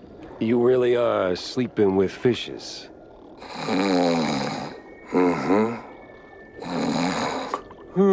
Makes me calm. I'll just go. Give Bozo the good news. He's sleeping with the fishes, but it's by choice.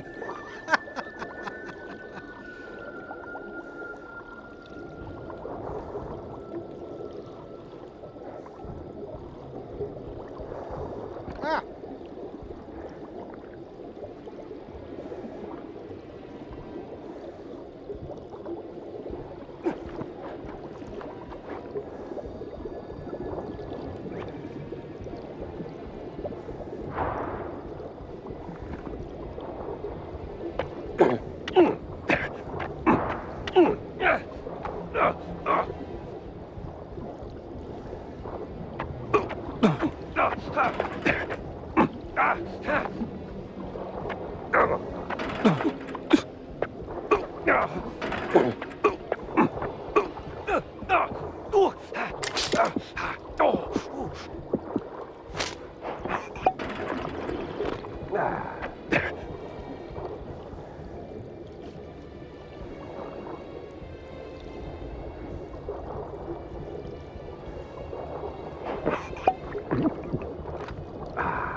Ah, aha.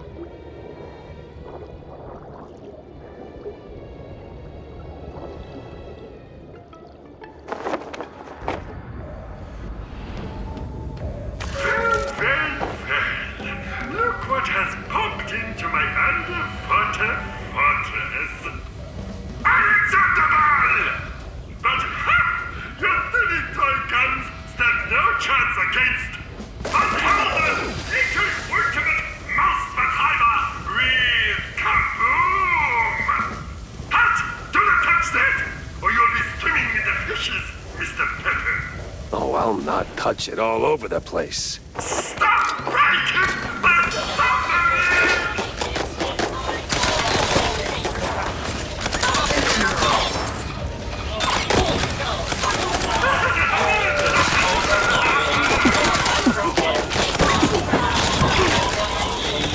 Oh, Stop breaking my submarine!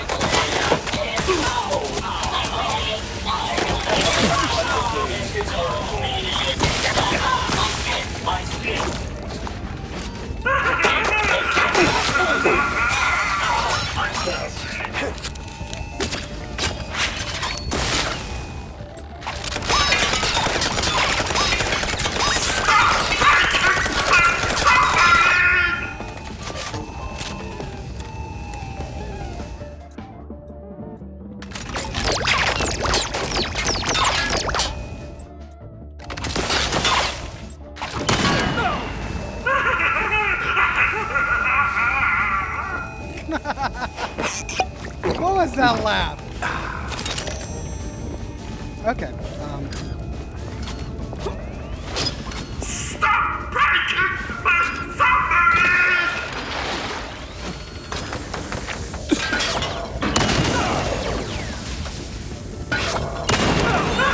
Some things only don't react well to bullets.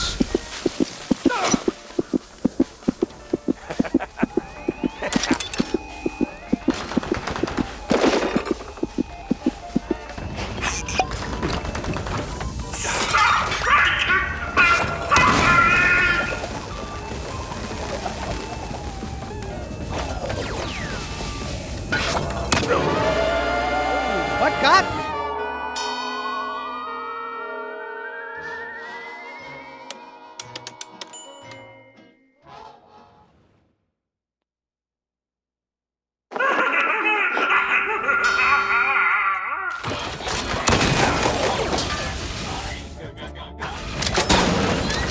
Some things only don't react well to bullets.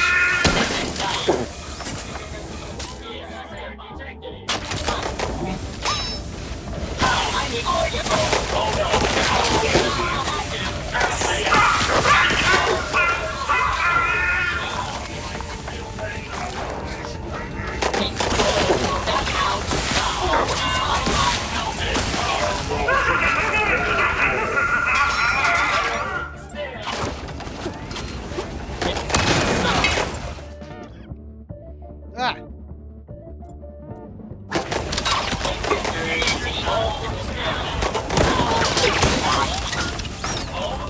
Stop breaking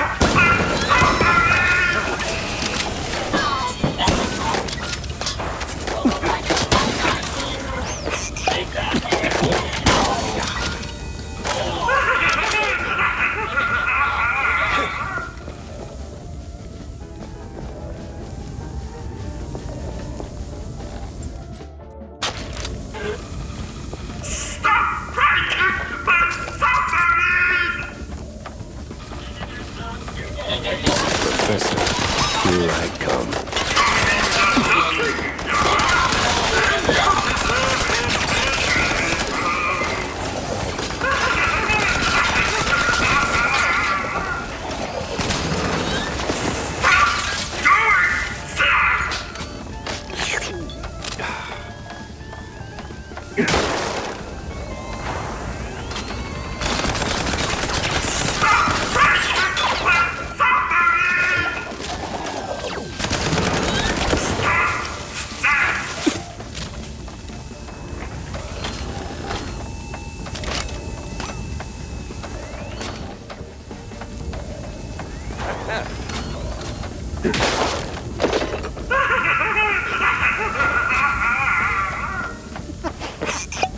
This laugh is just great. Okay, what am I missing? Stop breaking the submarine! One more, right?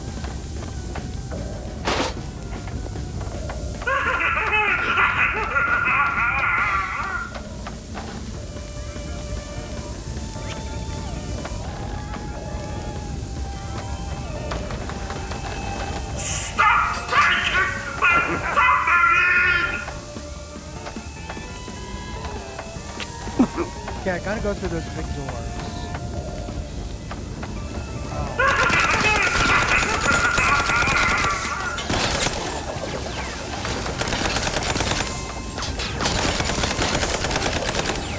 Stop breaking the submarine! Stop doing that! One more.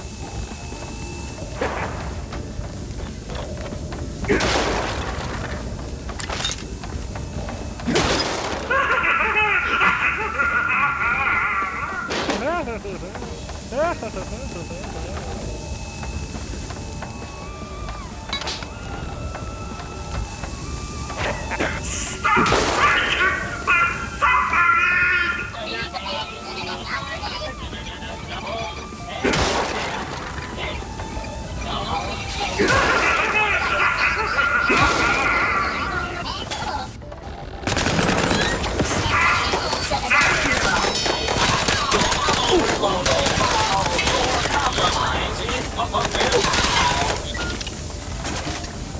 Okay, that was the last one, right? Yep. Stop breaking the submarine!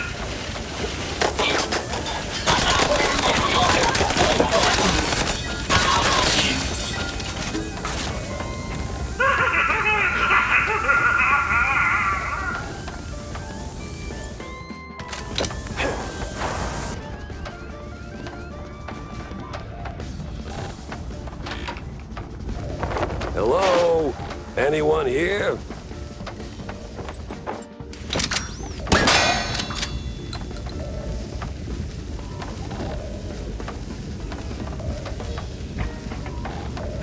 Stop breaking the submarine!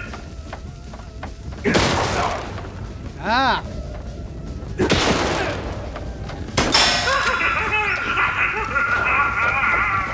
There you are. You can't fathom how much time I wasted looking for you. Fathom? Meddling mouse! I was this close to fulfilling the dreams of my mandators. The dreams of an Uber! Yeah. Killing first, dinner later. Having this self-destruct und... Ha! This will be glorious! Any second now. Oh, great. He's not just mad, he's a full-blown idiot. Stop breaking the submarine!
I'm not your dog.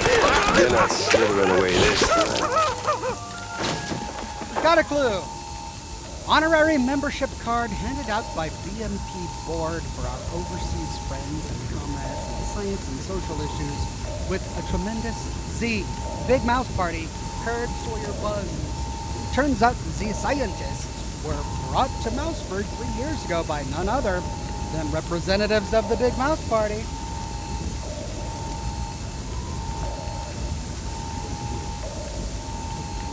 Looks like your research just got defunded.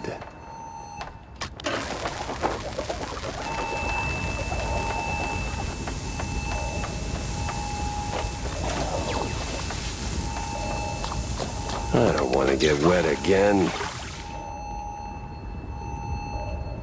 One last stretch in a suit.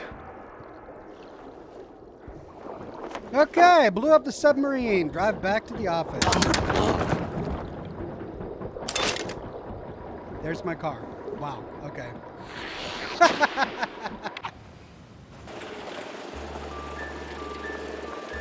Fart Harbor, clear.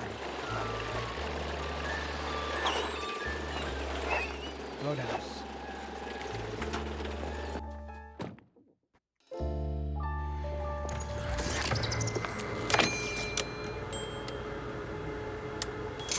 Mouseburg Herald, Die New Welt. Looks like one of the recent Mouseburg Herald issues, but this one, for some reason, happens to be in another language. Now, why on earth would anyone go and translate a daily news?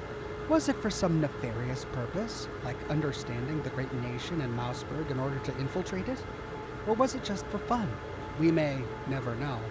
Best to chalk it up as one of those cosmic mysteries and leave it where such things belong, in the void, where nobody hears you type.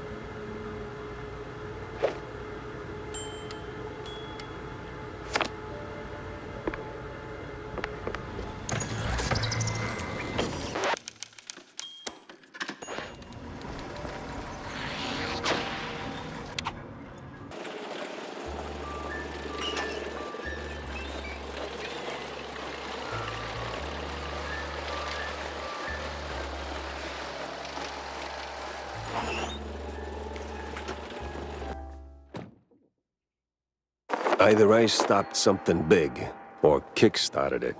Wanda's in for a recap. Corny too, messed up as it is. Cornelius, we need to talk. Shoot your shot, sport. Just make it quick. Got a mayoral debate, razzle-dazzle in a few. I found Steve. Oh, that's great news. Fantastic, even. I see. I just knew he couldn't have kicked the bucket. We weren't called the Invincible Trio for nothing, huh? Those were the days, remember? He's fine, by the way. Look, Corny. Between the mess Steve got himself into, the shrew abductions, Kurt's premature rapture, and the mob tightening its grip, I don't know. Something ain't sitting right with me. Oh? It just feels like there's a common denominator, like somebody pulling the cheese strings. And who might that be, Jack? That's what's bothering me. I don't know. My running theory is it's someone tied to BMP, or at least playing nice with them. But I'm still missing too many pieces. Figured maybe you caught a whiff of something during your campaign. Anything at all, throw me a crumb here. Jack, I'd love to. But I only know what's public. Call me crazy, but slinging mud at the opposition is not exactly a vote winner. With the right charm, though. You'd be surprised what you can get away with. I get it, Cornelius. This ain't an official capacity, of course. I'm just asking as a friend who just so happens to have, incognito informants. Capiche? Oh, I'm sorry, sport. I know they played dirty. Policies reek worse than a week-old Rockford. But see, they're so drunk on their own fondue, they rarely bother to make sure it doesn't spill. If they've got their paws in this mess, I trust you to dig up the proof. In the meantime, I'm gonna keep fighting on an even playing field. I can't tell if that makes you an idealist or a sucker. Maybe both. Maybe neither. Time will tell. Yeah, well, good luck, buddy. You fight your fight, and I'll fight mine.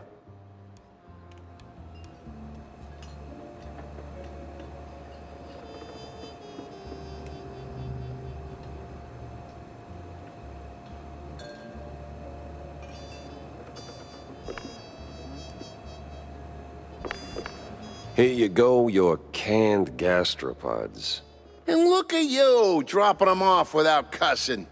Now let's crack this beauty open. If it's all the same to you, I'll just be... Oh, no, no, no. You're not leaving without a taste. Oh, no. John, you're built like that bar stool under your feet. You can't stop me. You'll be amazed what a 3-time shrew-thicket, bare-knuckle, bare-ass wrestling champion can do. I can have you in a headlock before you blink. Come on, humor me. Just one bite. Oh, no. The things I do. That's the spirit. Now, choo-choo, here comes the food train. Well, son of a gun. That's actually good.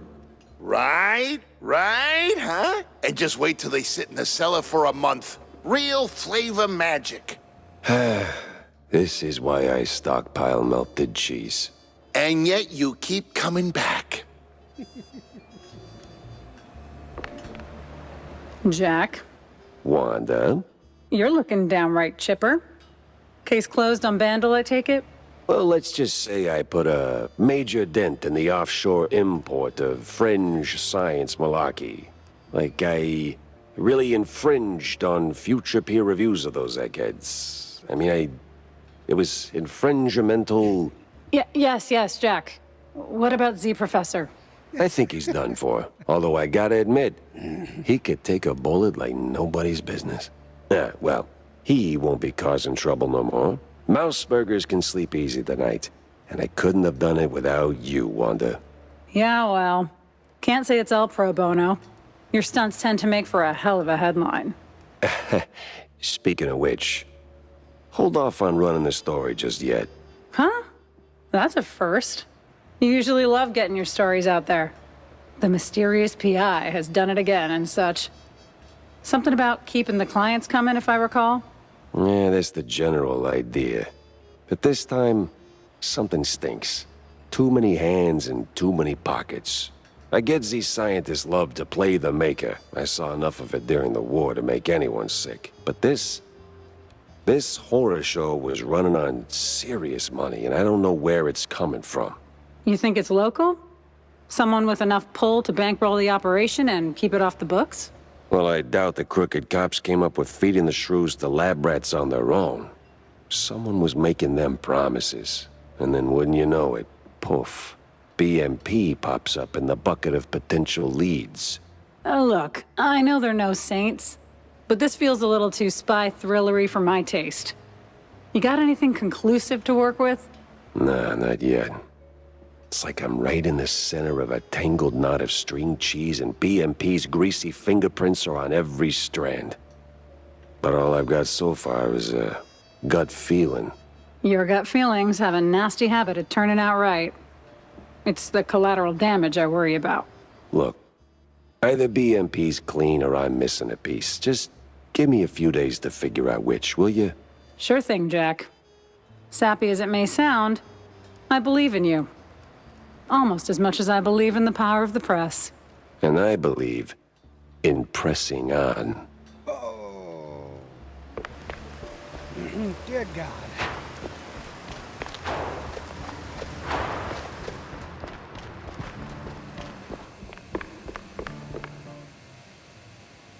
About that, systemic screwing. Ugh, you just don't know what you're talking about. No, you don't. You're young, you're full of fire, and it's easy to claim to have it all figured out, but you don't know half as much as you think you do. Oh, I don't? No, kiddo, you don't. Believe it or not, I was more or less your age when they shipped us off to war. I thought we were fighting for something real. Turns out it was just smoke, gas, and lies wrapped in flags. And it broke us. Wow. But we came home anyway, thinking we could build something better. Oh, no. Don't tell me you've gone all disillusioned vet on me. You got a mouth on you, kid. I've been told. We believed, Tam. And I still do, some days, that we can fix things. Make it better. Otherwise, why do we keep going, huh? Why keep getting back up every time the world knocks me on my ass? I know, Jack. That's why I couldn't hate you for long, even when I wanted to. You're one of the good ones. Just a little confused sometimes. And old? Too old. Okay, we got 4. That's not enough to do much. We could improve our jarhead. Increases damage, clip size, and max ammo. Boosts enemy stun duration and projectile speed. Reduces recoil. Sure, why not? Okay.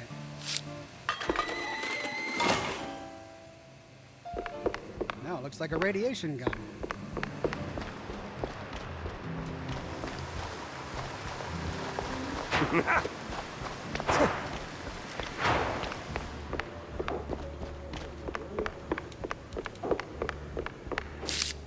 All right, the Professor and BMP.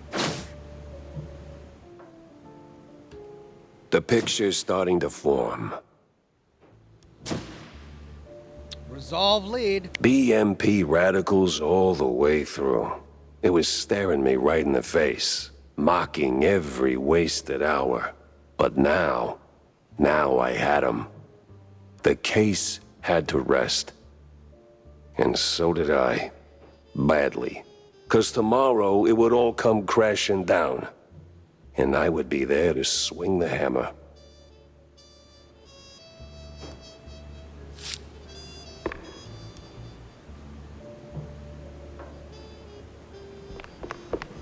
Bozo.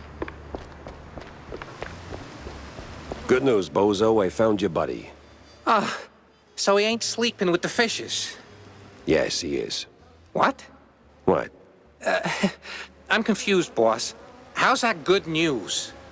I don't know. He looked cozy there. Had a nice rock for a pillow and everything. That's not cozy. That's dead. Whoa, whoa, whoa, whoa.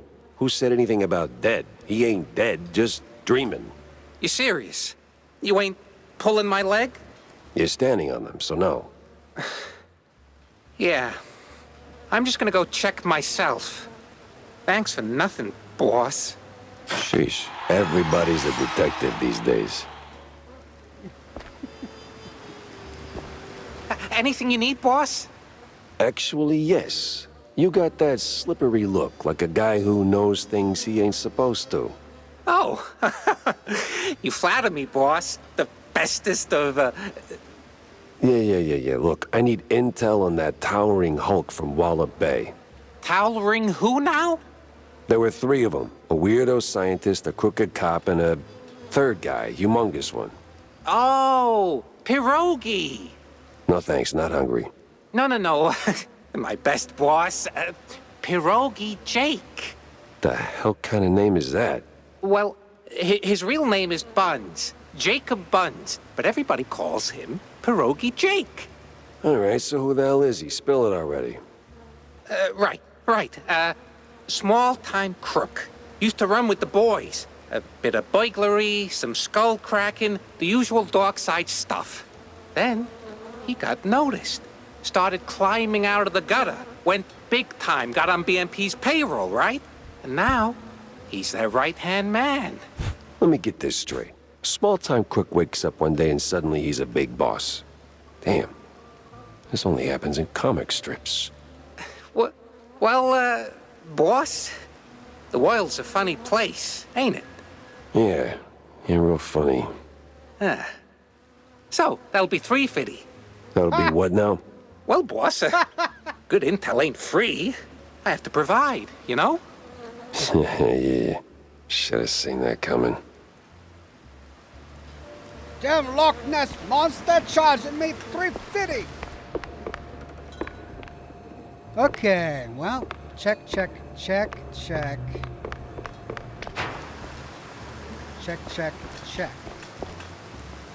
Get some rest. You've earned it. Oh, dear.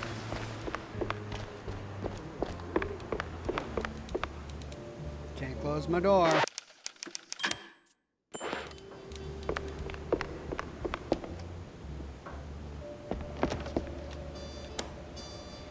You're about to cross into the final stretch. You may not be able to return to the office for a while. Proceed. Dear Lord, how much time do we have?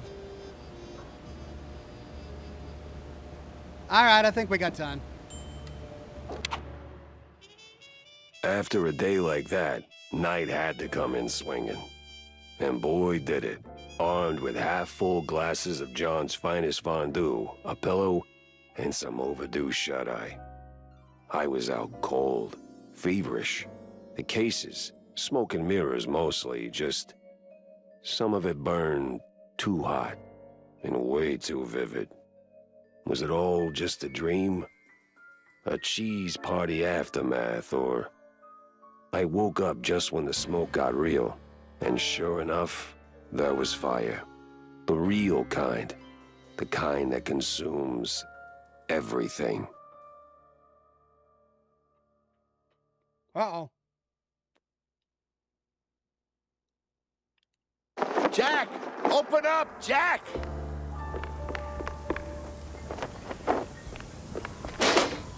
John, what the hell's going on? Hell's going on, that's what. Come on, we gotta scram. Whole damn block's going up. Who's behind it? Mobsters, coppers, party thugs, the whole damn circus. Damn, they're after the evidence.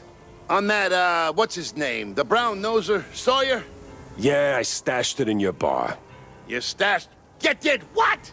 No wonder these morons are tearing up my joint. No time to argue. We gotta find it before they do. Now get on my back and let's go. What? I mean, what? You're not pocket-sized, pal, so get on. Oh, I swear, if this gets out... Get your stash. The papers ain't here. Then keep looking, doofus. We gotta find all the evidence.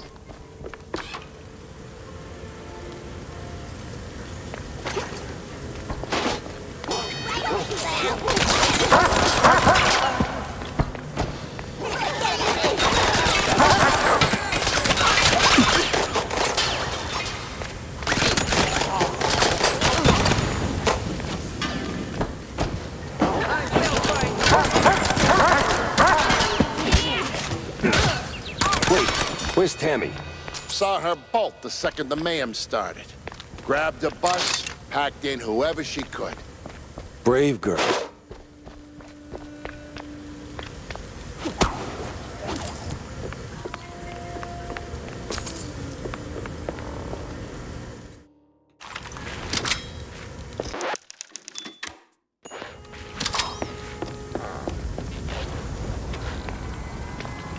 Oh, smells like burnt cheese.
Okay.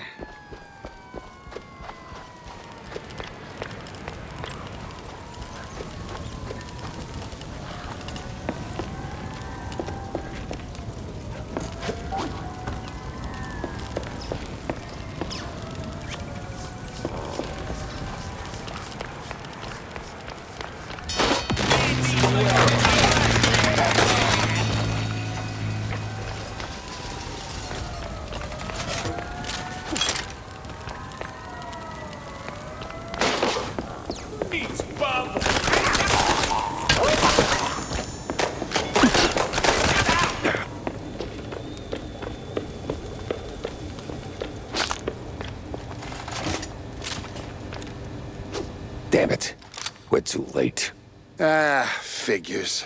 So what now? Besides, you're owing me for all the damages. Just give me a second to think. Jack, we ain't got a second. You're right. Let's get the hell out of here. I'll cook up something on the move. That's what you always do.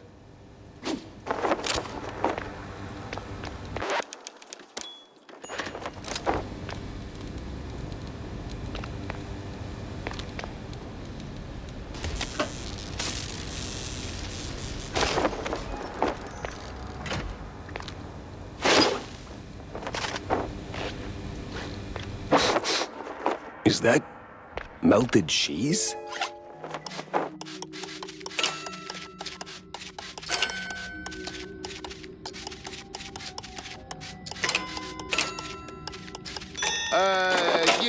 Yeah, my secret stash. Well, not just mine. I mean, forget it. We gotta push forward.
Oh, shit! Jack, run!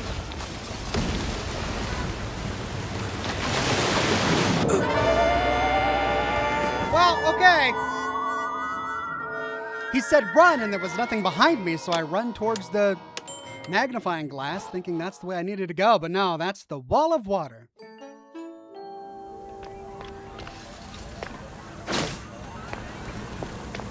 Oh, shit! Jack, run!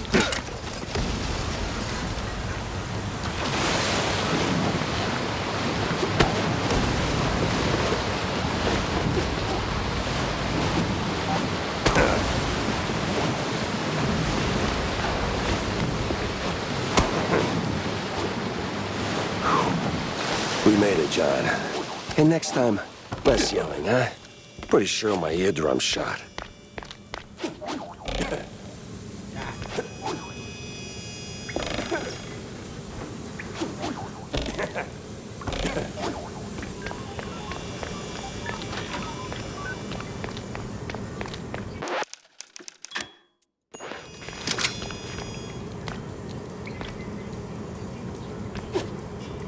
Pick up the pace, Jack. Another wave's coming. You gotta be kidding me.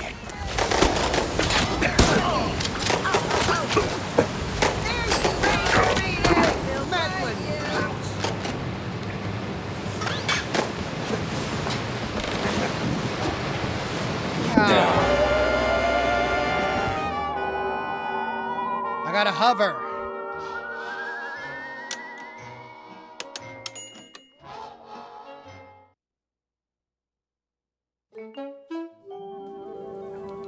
Oh.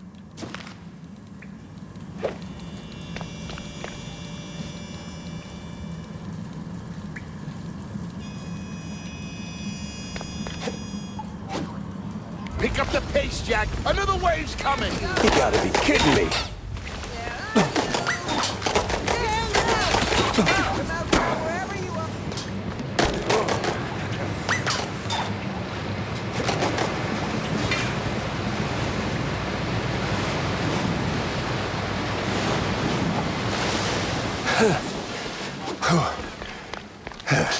The house is already blown to hell.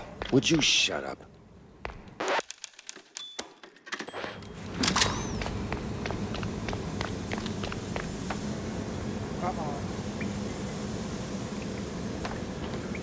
Evening, Mr. Pfeffer. Oh, great. You again. What can I say? We got unfinished business. Yeah, you bet we did. Be over there if you need it.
I'm not even gonna dignify you with a one-liner. Guys, over here! Wanda! Boy, am I glad to see you. Chop, chop, Jack. Get in.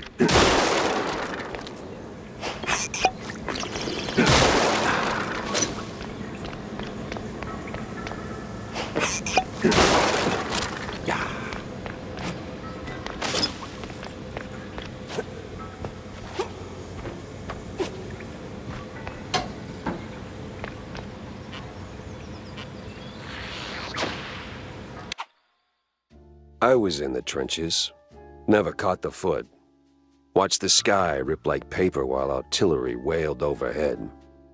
We made the breach, deep behind enemy lines. and lived to tell the tale.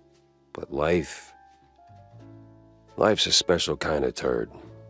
Breaks anyone, if it feels like. My office, a pile of ash. Evidence, gone. So, I sat down and I had a drink. Then a few hundred more. For the first time, I didn't know what came next. Good thing someone else did, Hey, Jack. he said. Since you're in deep and I'm the magician, let me be your Deus Ex Machina for real. Steve, that son of a bitch, always had one more race up his sleeve. Told me from the frickin' beyond he'd made a habit of recording his shadier contacts, and he left a tape in a perch with a view. Somewhere in that mansion of his was the best and, frankly, the only bet I had. Deus Ex Machina indeed.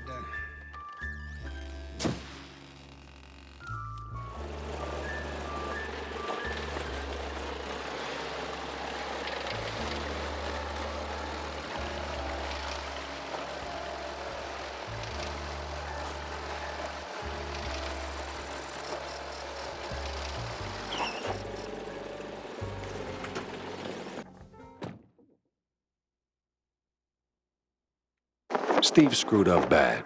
People got hurt. But still, even screw-ups deserve a mulligan.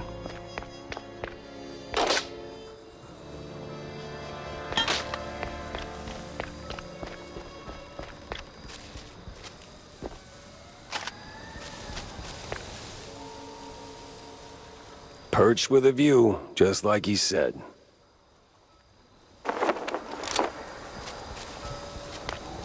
Now to find a way up there.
Of course, the big Muppet Patrol beat me to it.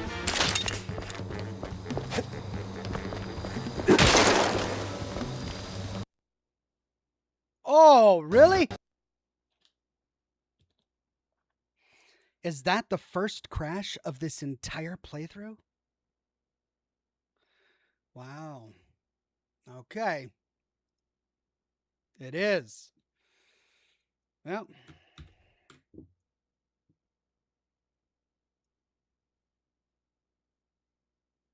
Let's try again.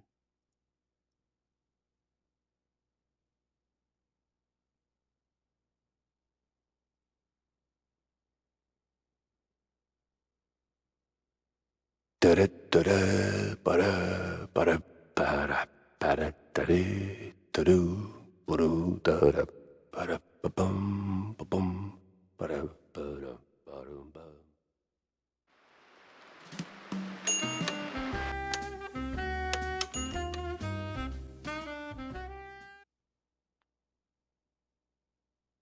Steve screwed up bad.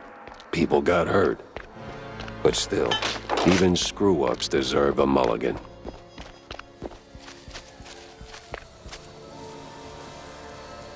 Perch with a view, just like he said.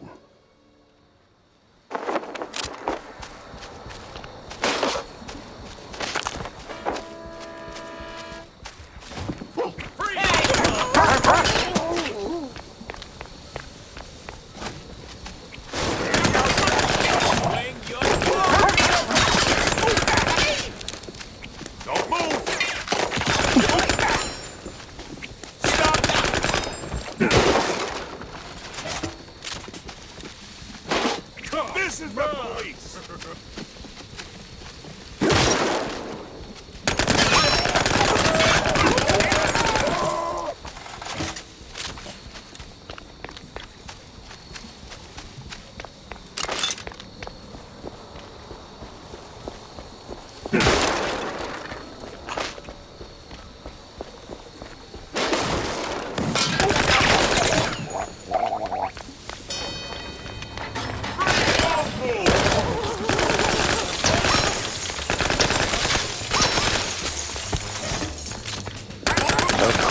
The big Muppet Patrol beat me to it. They were so shaken, I'll bet they missed the evidence.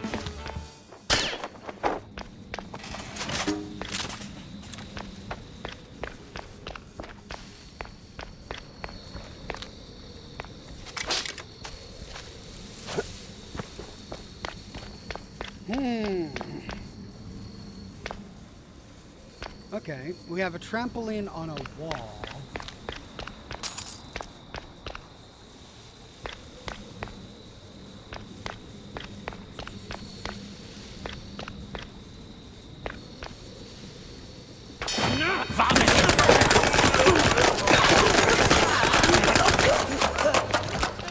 Wow, what a mansion.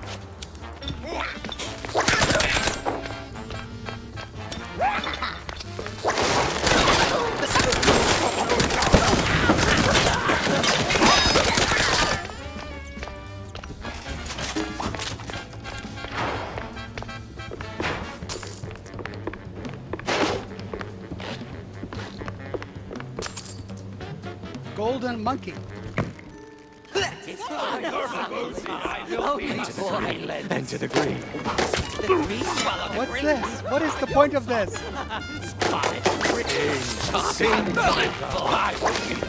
Enter the green to the green. Swallow your soul. What's the point of the golden monkey? What do I do with it? Sing with us.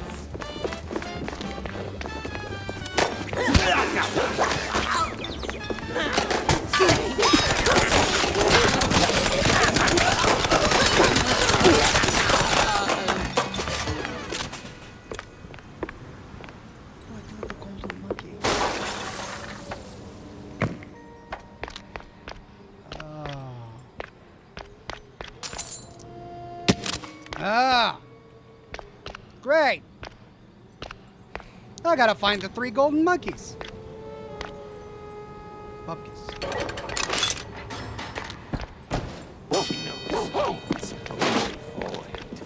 The song was done.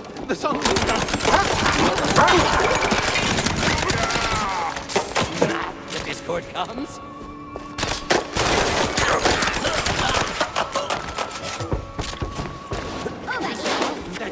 Stop that!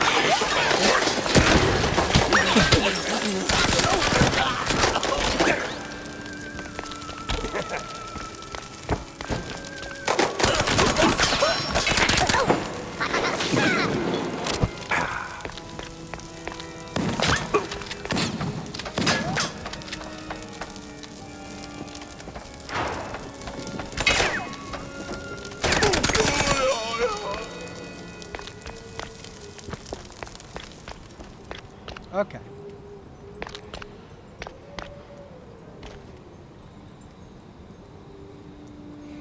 Remember dissonance. Whatever that means. Okay, there's the 1 golden monkey. We need 2 more.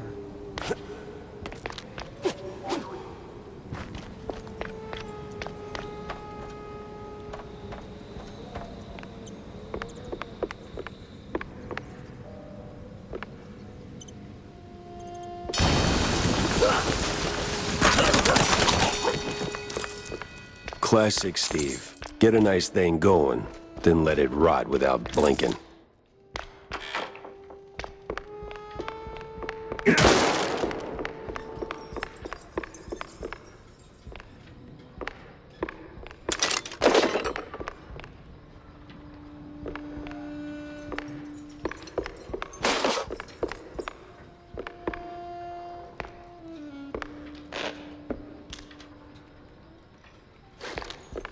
Well, there's something on the other side of that.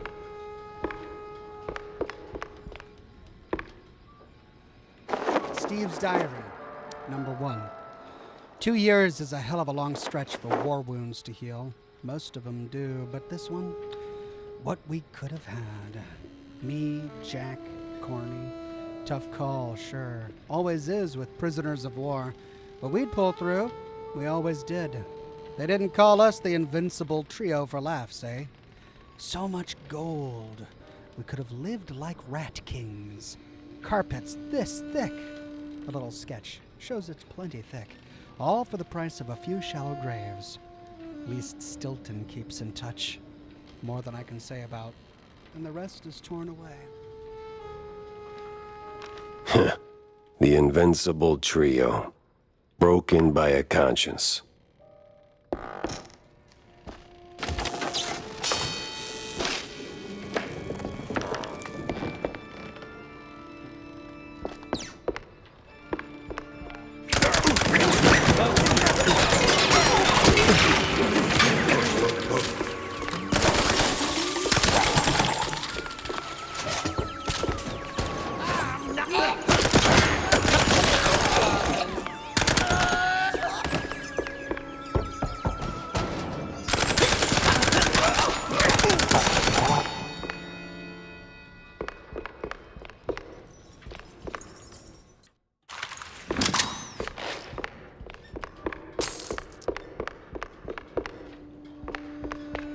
Aha! Well, at least you didn't flash it around. Nice to see a rare moment of restraint. His purple spade. Okay, well, I got it.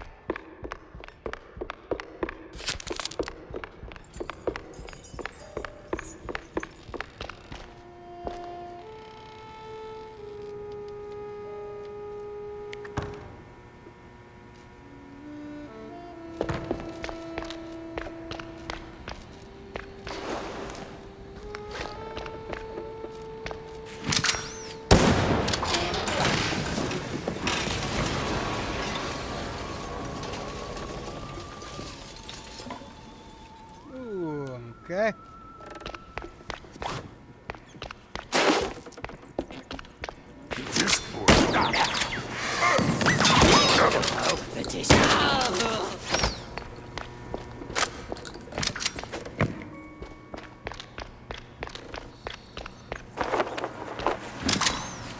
Find the missing lever.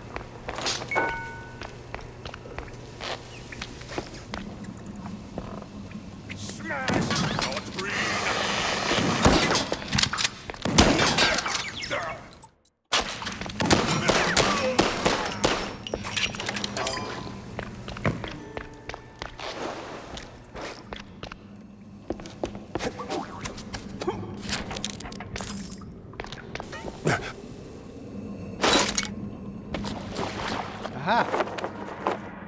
Use the lever.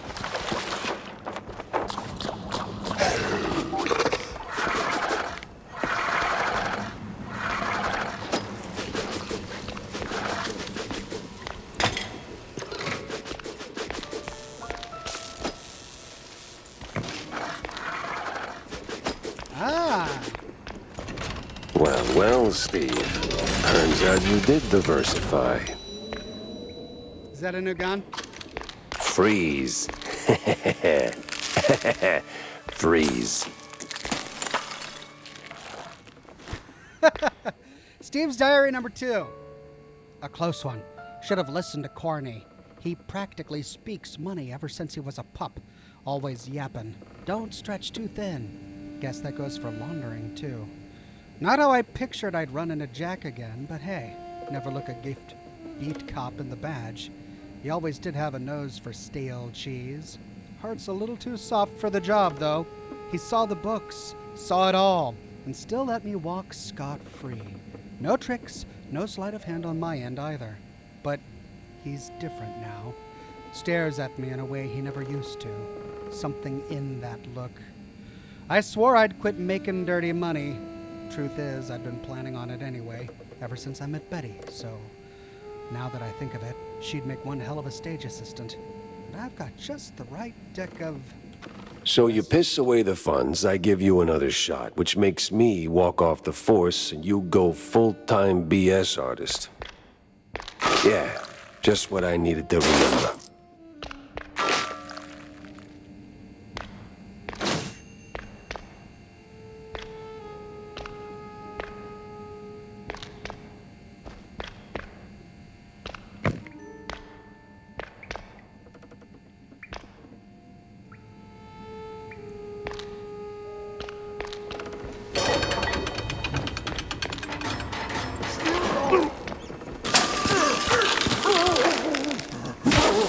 Wow, cool. Cool, man. I like it.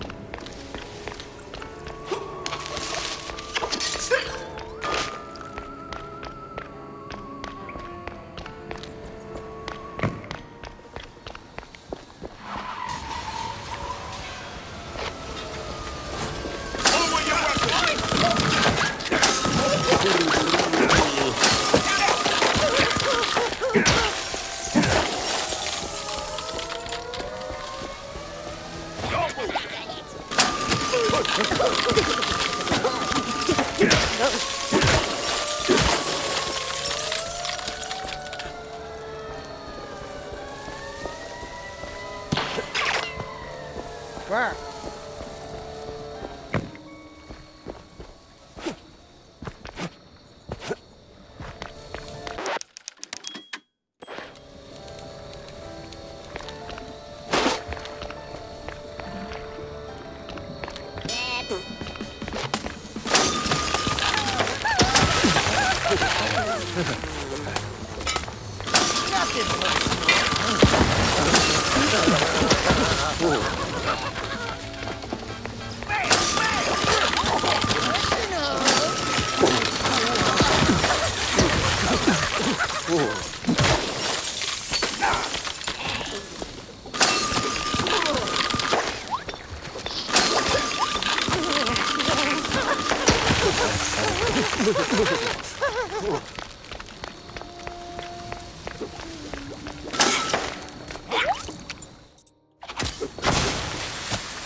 Okay, how do I get back in there?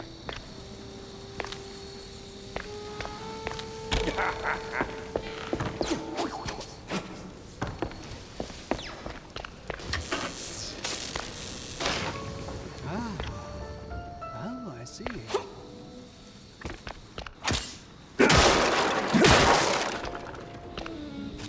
And there's the other one. Hear no evil, speak no evil, see no evil.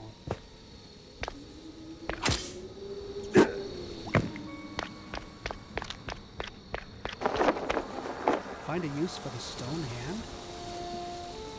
Requires stone sphere.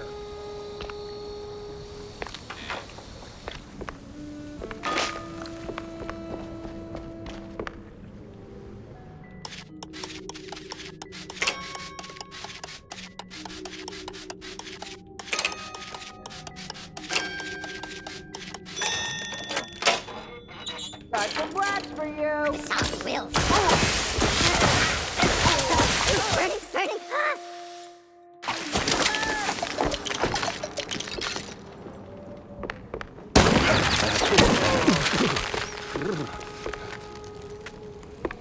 Okay, shortcut unlocked.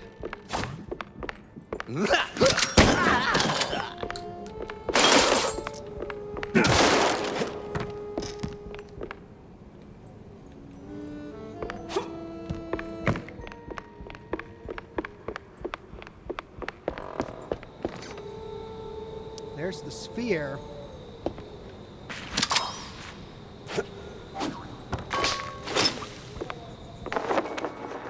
Place the orb in the stone sand.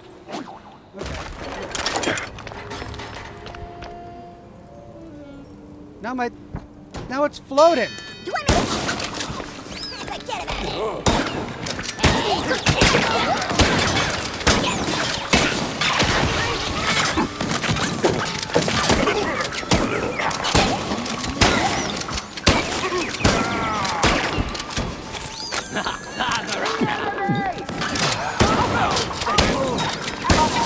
Get it.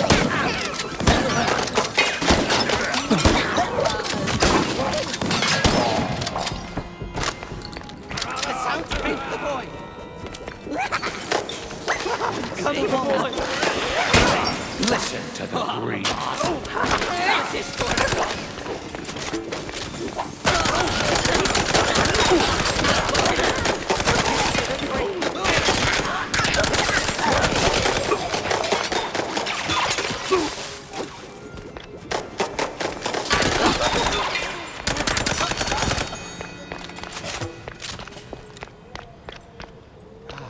Okay. Well,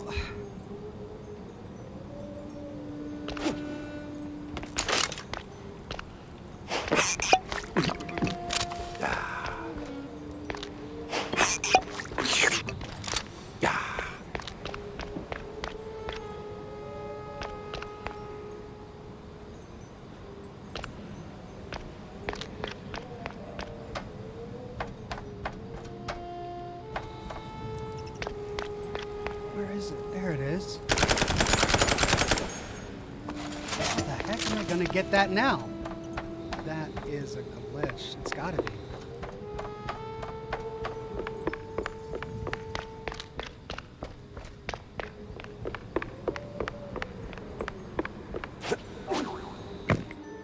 Got it. Okay.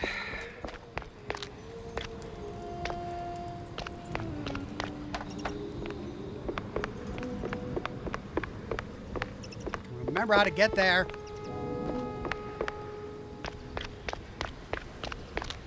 Oh my God.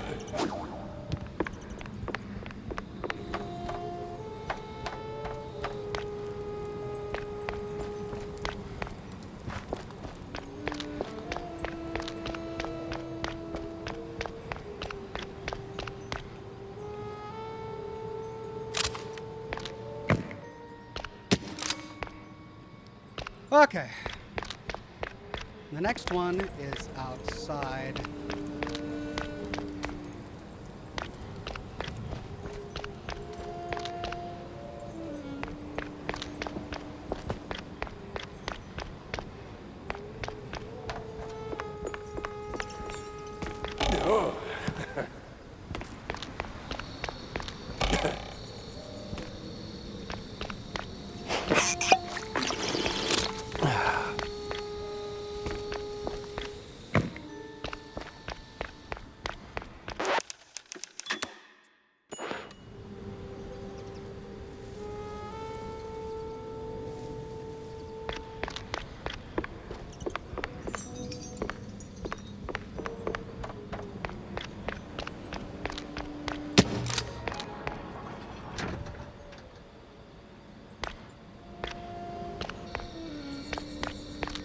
Well, well, well. A secret room. Little on the creepy side. Hey. Okay.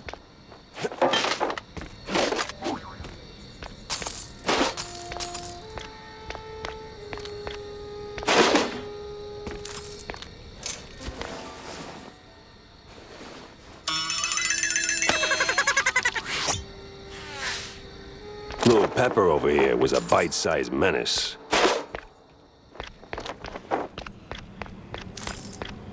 Right. Now. Find a way out. Ah.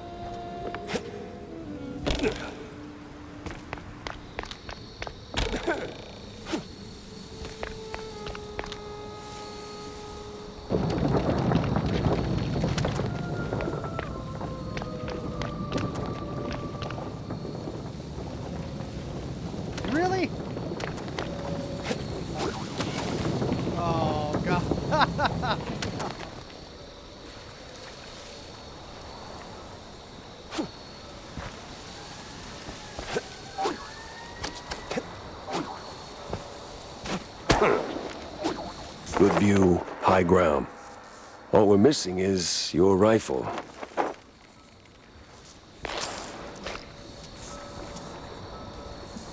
Wartime picture. Must be from the end of our tour. You know, it almost looks like we meant those smiles. Why'd you hang on to it, Steve?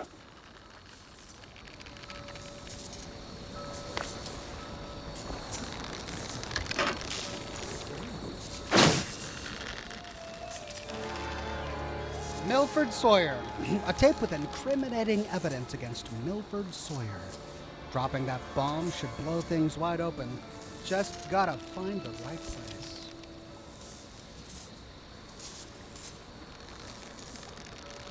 What is this, a tape?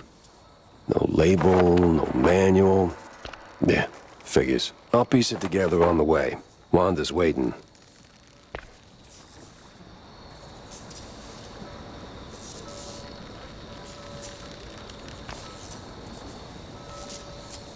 Rendezvous with Wanda at the World's Fair.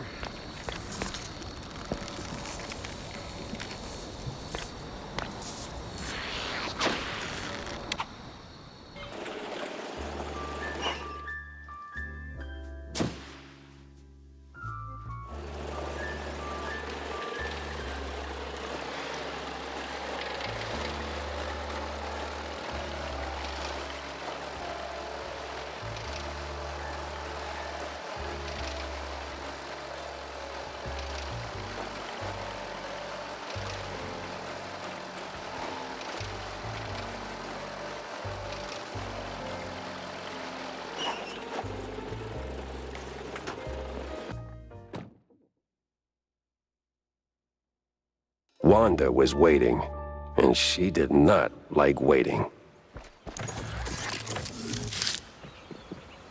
Oh. Not enough.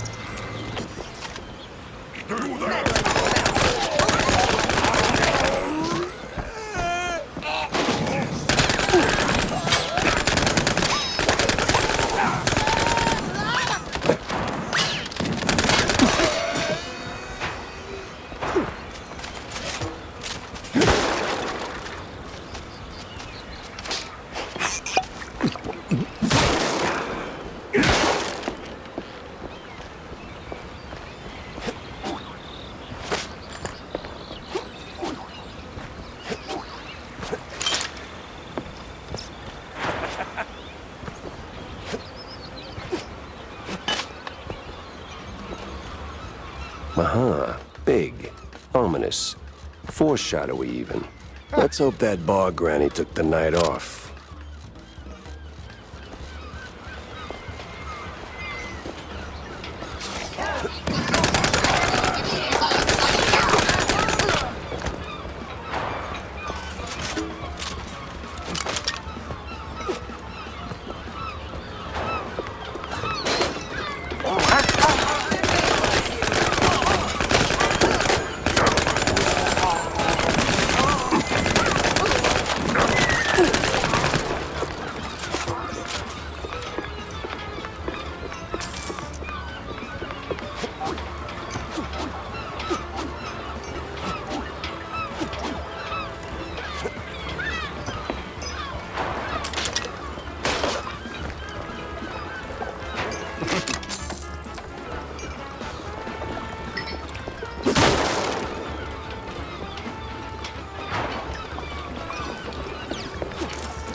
Hey.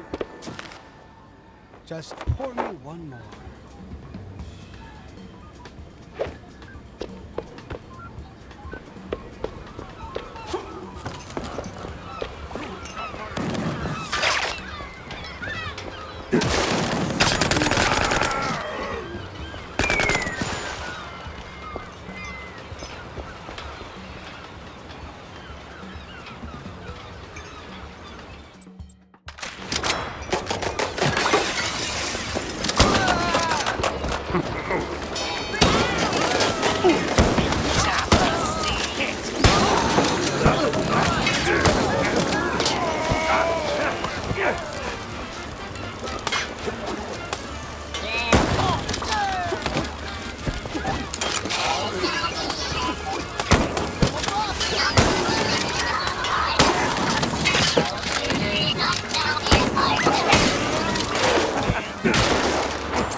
Okay.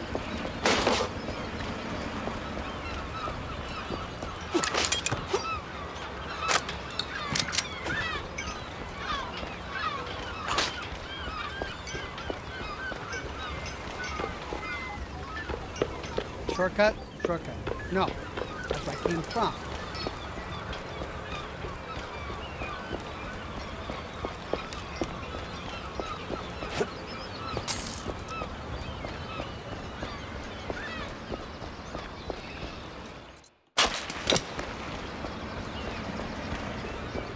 Hey, pal. Talk to the shrewd docker. What? I'm kind of in a rush here. I know. Places to be, gadgets to buy. But see, me and my buddy here, we're cracking cargo jokes and, Let me guess. Fell flat. worse, it landed right on top of him. We need to lift it so we can get the door open. And, save him. And why can't you do it? Yeah, I ain't exactly built for climbing. Marcellus, though, he was real jumpy. Climby, too. Kinda like one of those animals. Tail, screechy voice, butt out and proud. You mean a monkey? Butt out and What's a proud. monkey? That's a motto of Forget my it. life. Where are the controls? Right above us. Go get it, buddy. Monkey. Oh, those asylum cheese fumes do seem to have some lasting effects. Butt out and proud. Okay.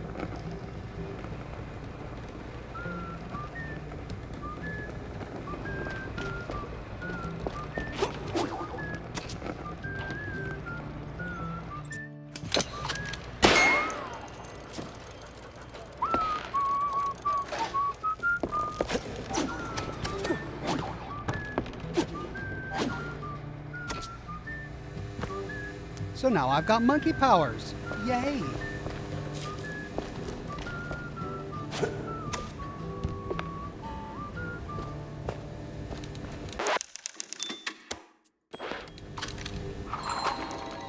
It's a quite big affair. One of the older Mouseburg Herald issues, this one runs a bombastic headline with War in the Old World printed in much smaller font beneath. The entire issue is devoted to the conflict that's just broken out in the Old World. What are these silly rodents even thinking? And more importantly, are we really about to ship our own troops over there to fight in somebody else's squabble? July 7th, 1914.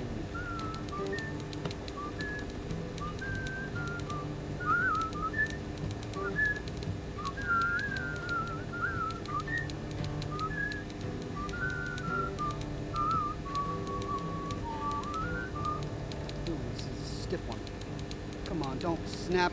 Oh.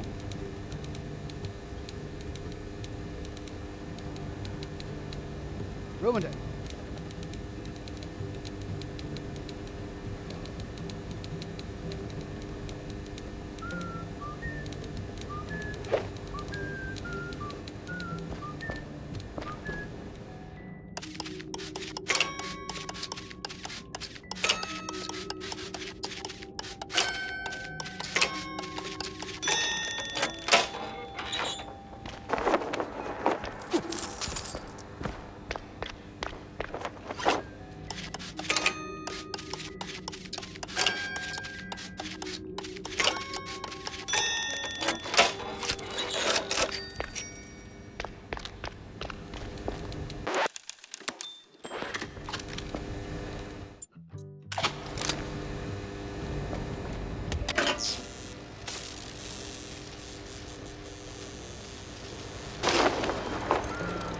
Oh no! Hey, Brett! Wow, man, you sure are agile. Yeah, I get around. Just like one of those, what was it? Monkeys. Yeah, close enough. Too bad Marcellus is still a pancake, but hey, a deal's a deal. Let me get that door open.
It's on! A dusty, yellowed, and quite soggy, to be honest, issue of the Mouseburg Herald. This one is a real gem, the very first edition ever printed, straight out of the 19th century. Just 4 pages long, it's mostly filled with advertisements and or obituaries.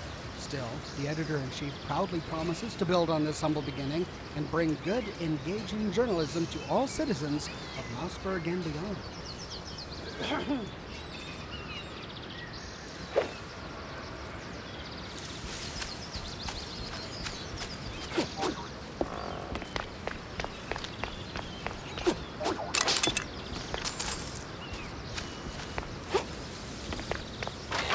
Jack! Over here! Wanda? Whew. The sheer amount of bullets I had to unload just to get to you. Well, aren't you sweet, Jack?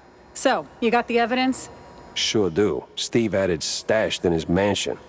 It's a tape recording of some sort. Tape recording, huh? Bet there's a confession on it. Get it to my editor-in-chief. He's hanging around the VIP lodge, second floor. Hopefully he knows what to do with it. No time to dawdle then.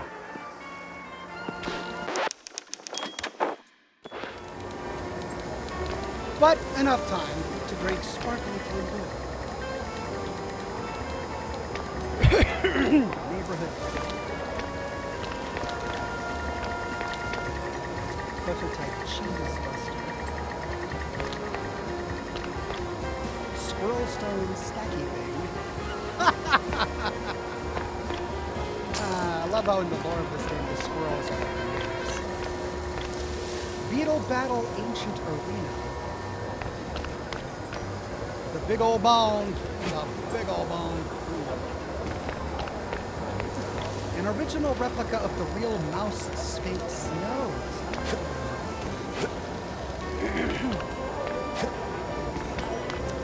What even is this 2.0?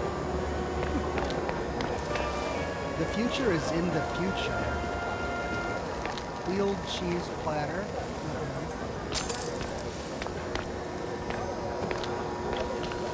Antique chamber pot. Ew. Wow, that's really, extraordinary? Bland? Can't quite put my finger on it. That's good night.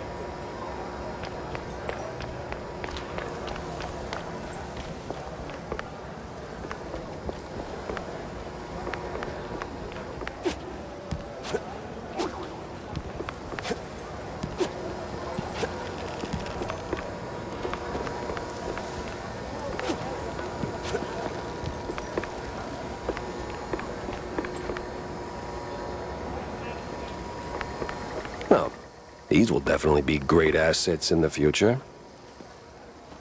Come and see our invisible walls. And it's an invisible wall. I don't know what I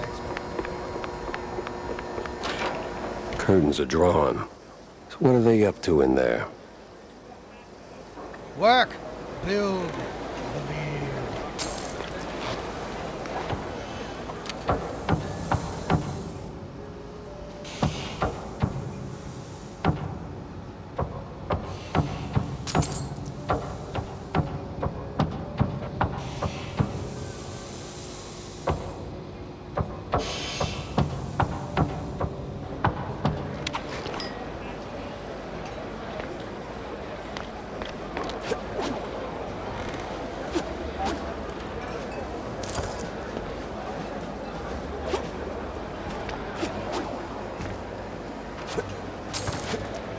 So why slather the melted cheese on my belly like this? And then you... Like that? This fuse just got blown. Gotta get back to Wanda.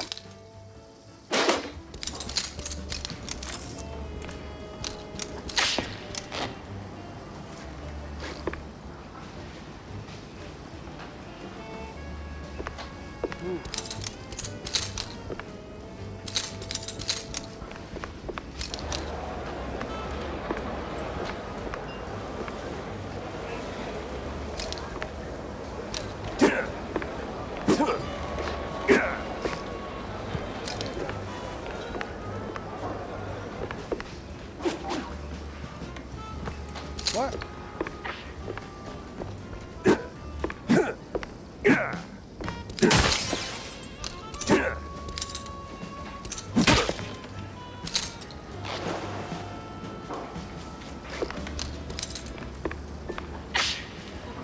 Didn't I come in through here? Why do I have an invisible wall there now? Okay, yeah, I saw that, but I can't get in there.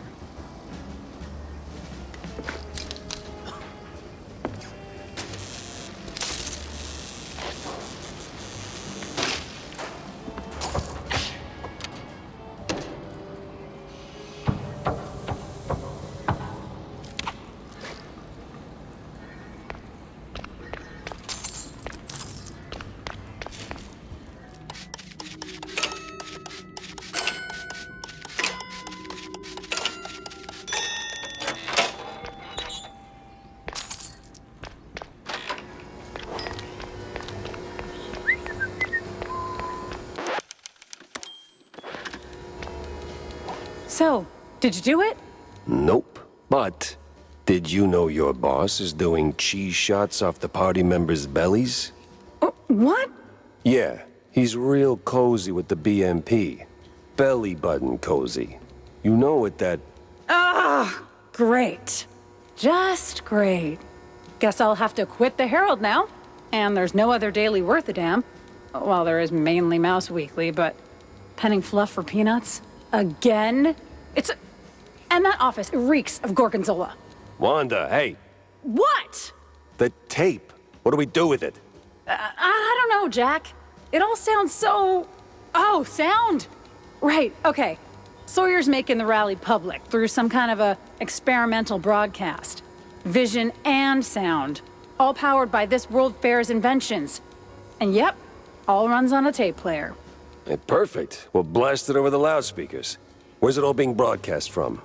There's a sound booth right above the BMP rally grounds. Used to be for Devil Song karaoke or something. Now it's for mastering audio. Even better. The devil is in the details, and it's details I'm about to deliver. Could have done without the belly shots of fondue or whatever. That's disgusting. Drift Spawn says, I love your Fallout videos. It helps me a lot. Thank you, Drift Spawn. New Chattels Cradle. Flush funding. My future prospects. And it's empty. Dried for our fins instead of died for our sins. Died for our fins. Loving this. Tariffs.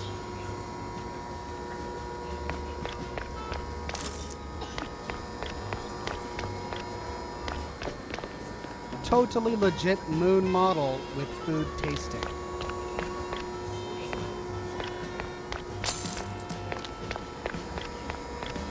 I don't want to go. Well, art.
Well, if I had to hide it up.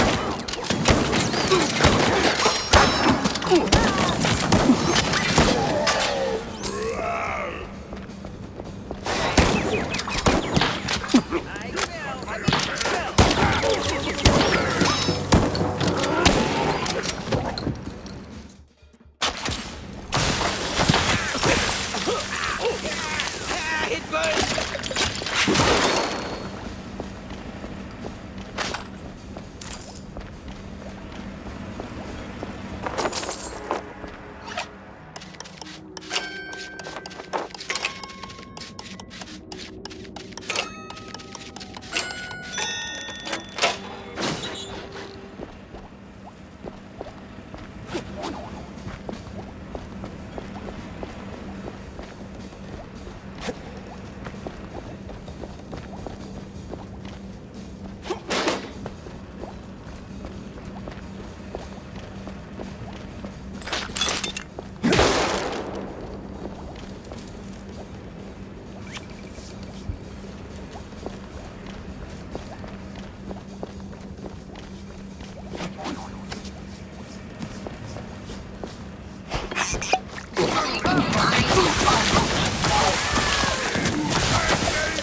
fortune. I don't care how. Dump a pile of loonies on it if you have to. Just do something. Oh, deal with the magician's inheritance while you're at it. Wow. Quite the dump to unload. All in one breath. Hey, why waste words, right? Not like anyone's recording. Even those old world eggheads don't have that kind of tech. Running away. What a surprise. Hold up. Why Stilton? Kurt kept having night sweats about him, so I greenlit that excrement tornado at the Opera House. Nobody's stealing the mayor's seat from me. Especially not a rat like Stilton. Please. That guy's got no bite in his fangs. He's soft, overpriced cheese. Overpriced and soft. Wow, you sure are sharp. I'm real glad we're in this together.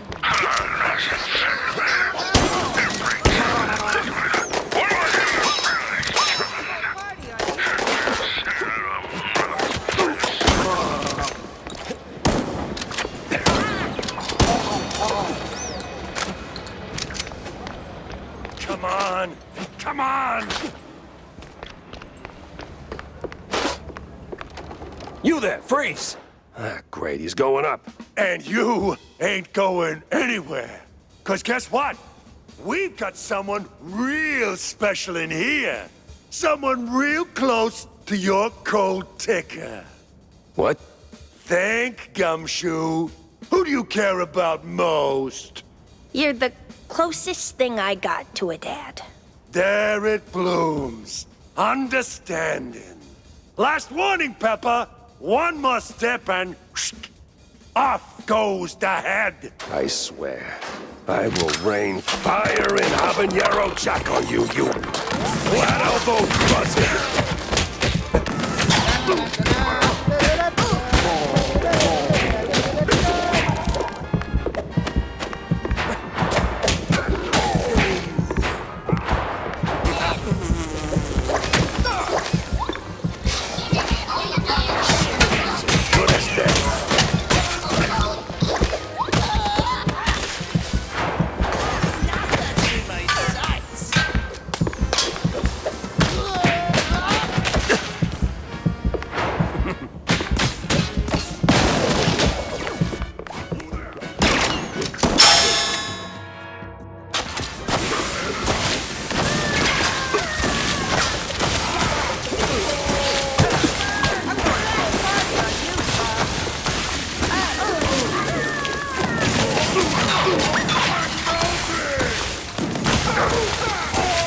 First I kill him, then I cuff him. In that order.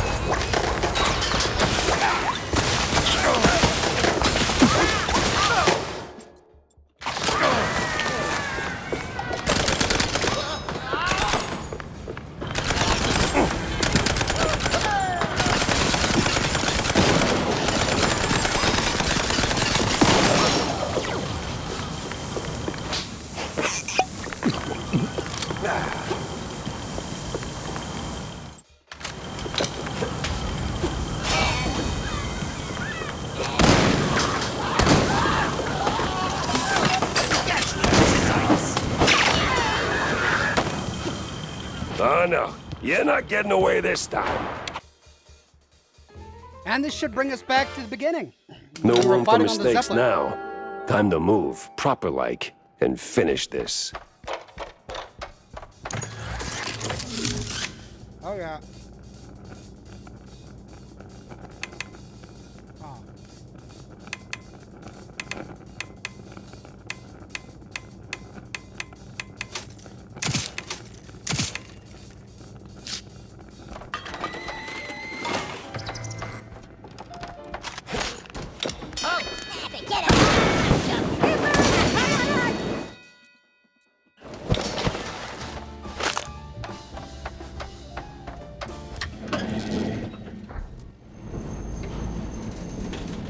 It was the last stretch, and I was starting to get serious deja vu.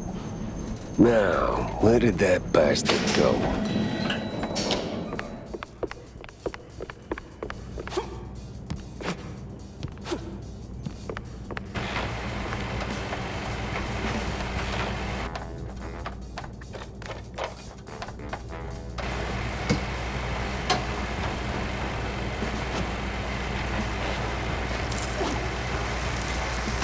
Wasting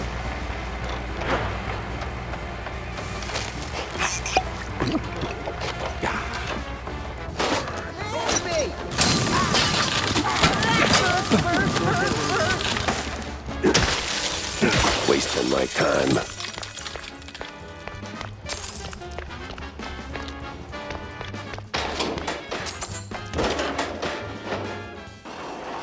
Come on. Oh, finally.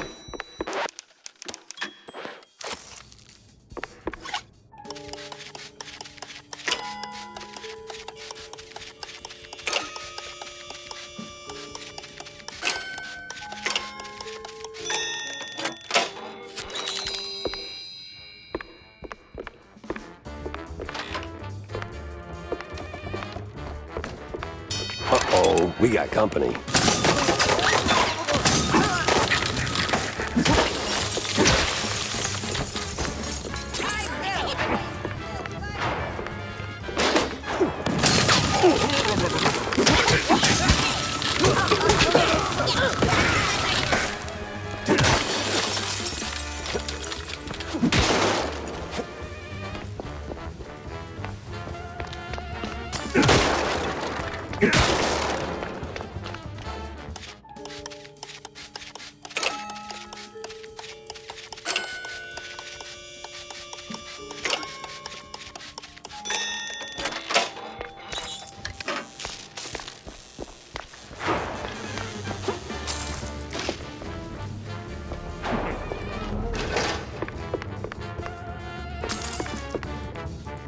That's it, Sawyer.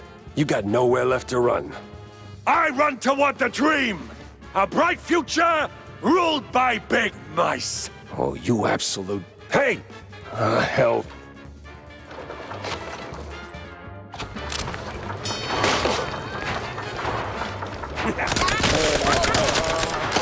It's a trap!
I'm surprised it's so exactly Whoa, the whoa. same. What was that?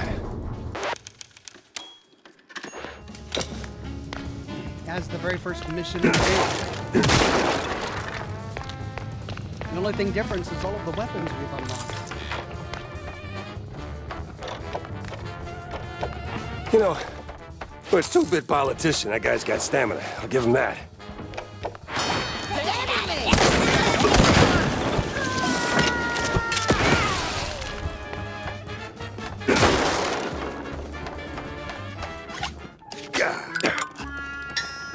What?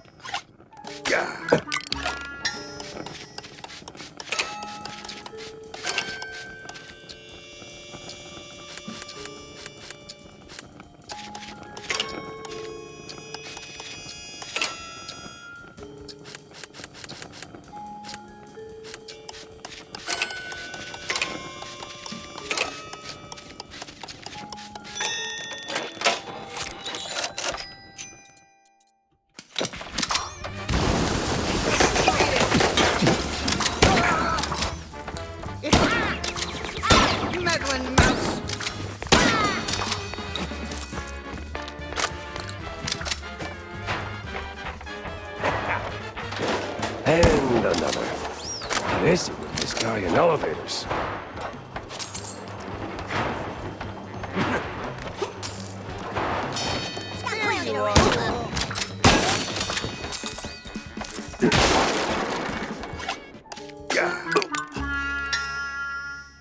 Doggone it.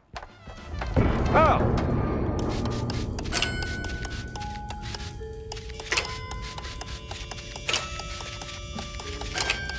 Won't make it to the end, huh?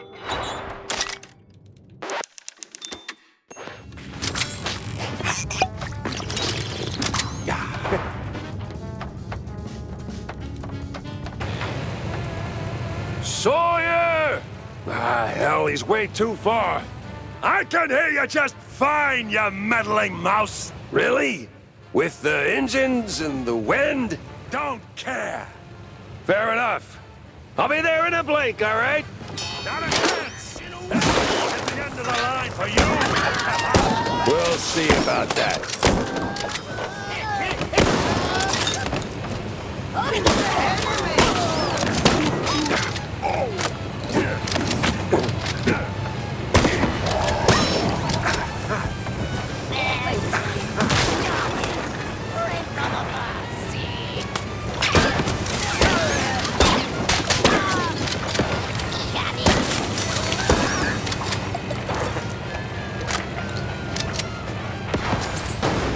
You rock the boat too hard.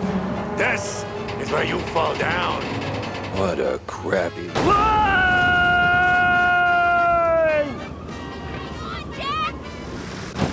Gotcha! Tammy! Ain't you a sight for sore eyes? Don't go counting your mice just yet! They're coming! Get them off my tail! With pleasure. Survive the onslaught.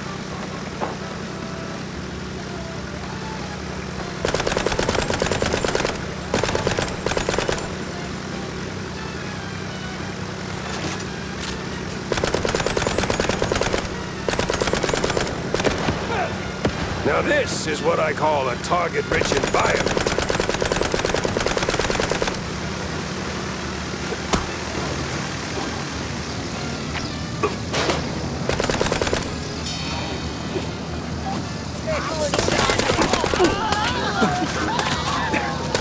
Another way down. How many are we talking? Just shut up and keep firing! No! Tried to get to that hook.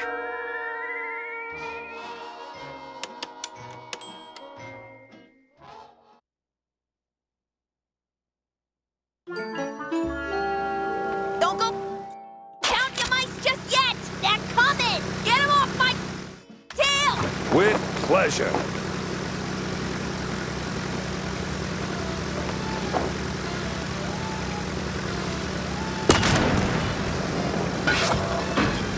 Doggone it. Okay, bad weapon.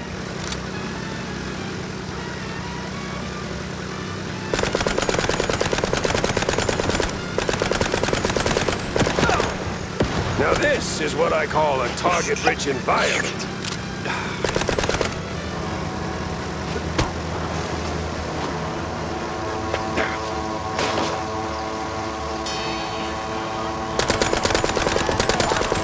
Another way down. How many are we talking? Just shut up and keep firing!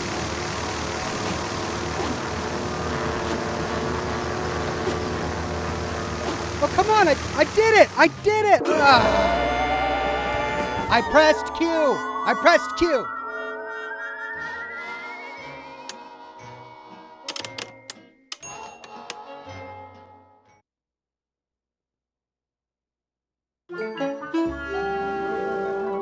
Don't go counting your mice just yet! They're coming! Get them off my tail! With pleasure.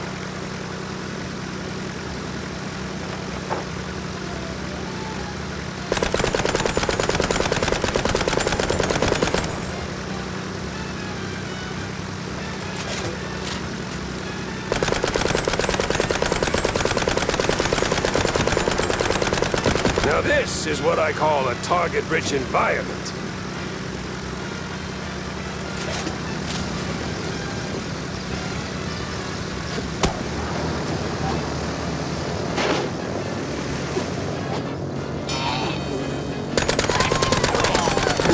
wait down. How many are we talking? Just shut up and keep firing! Okay.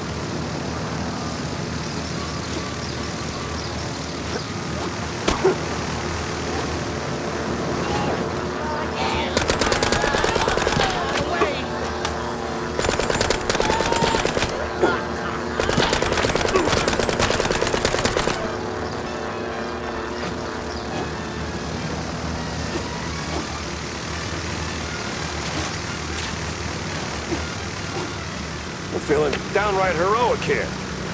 Jack, focus! Shoot! Don't talk!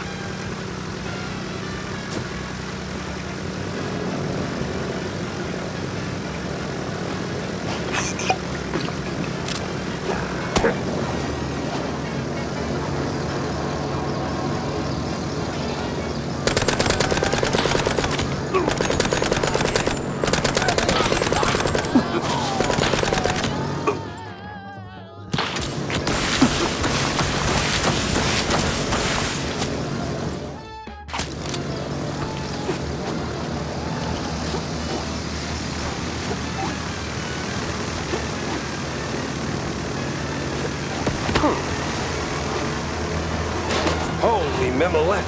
Where are they all coming from? Doesn't matter, just go pew pew!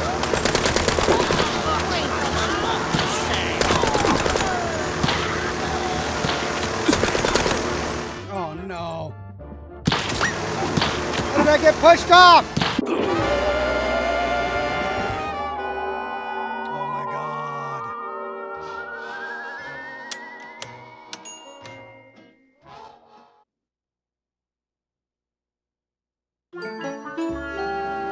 Don't go counting your mice just yet! They're coming! Get them off my tail! With pleasure.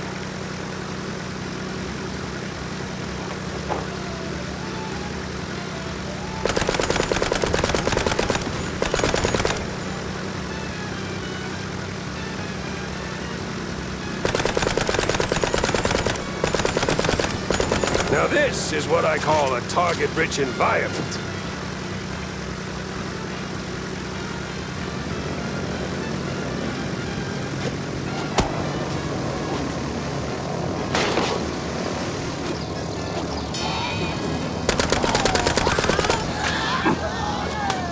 Another way down. How many are we talking? Just shut up and keep firing!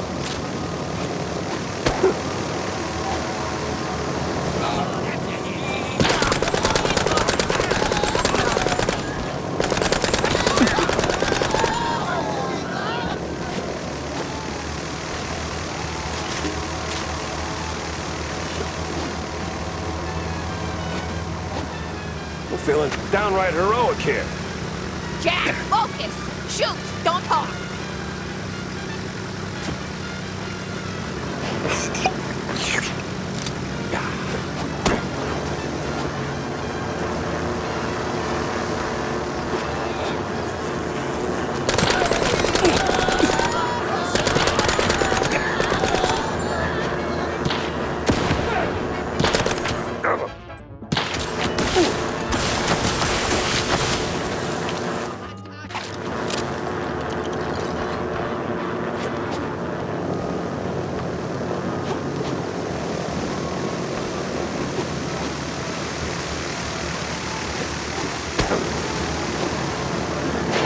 Holy Mimolette! Where are they all coming from? Doesn't matter, just go pew pew!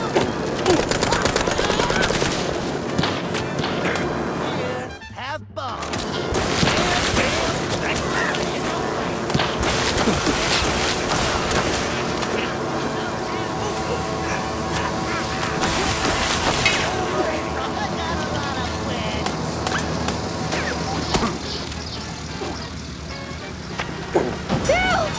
Okay, Jack, this is where you get off.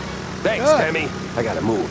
Sawyer's caught Tammy and I need to... What are you on about? Well, he's kidnapped you, Tammy, and... Oh. Yeah, he's got John, genius. We haven't heard from him since last night. Someone close to my heart. Those absolute... Jump! Go after them! All right, I'm going. Sheesh.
Welcome to the trap, mouse! All right, Sawyer, this is it. The end of the line. And I'd have gotten away with it too, if it weren't for you, you meddling mouse! Nuh-uh. Not without Curd feeding you orders. A puppet's just dead wood without a pulling hand. How dare you! Without me, BMP will find someone else. Maybe not as camera-friendly, sure, but just as easy to steer. 'Cause let's face it, Sawyer, you couldn't scheme your way out of a running wheel. You're just not that smart. you! Why won't you just die already? Too damn stubborn. And you're out of time.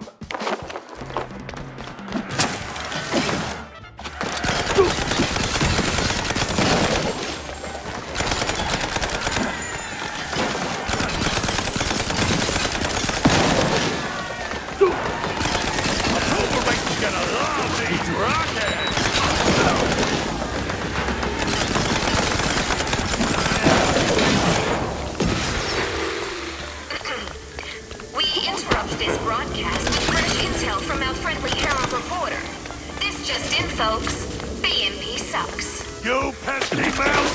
How dare you! It's time to get to focus! Copying someone else's work, huh? Classic.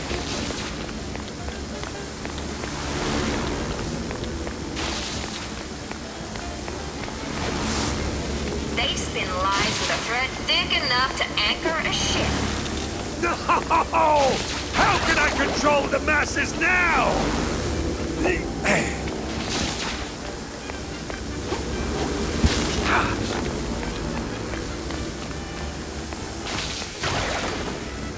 Who do we hate? Sawyer! You're ruining my empire!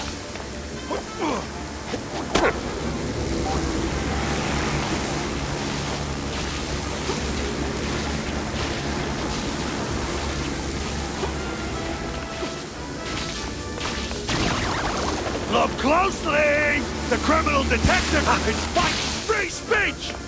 Ah, look at you getting nervous. You're just a scared little crook. Oh my god! Stop him before he wrecks everything! Oh, sounds like your rig's taking a beating. Who do we hate? Sawyer!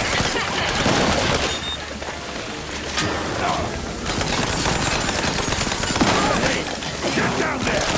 Don't you worry, boss. I don't squirt me like that.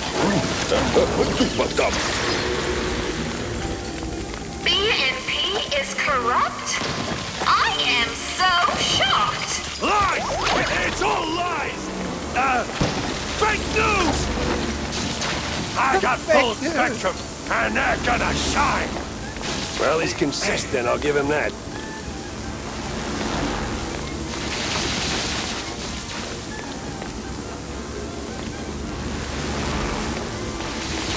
BNP? More like DUNP.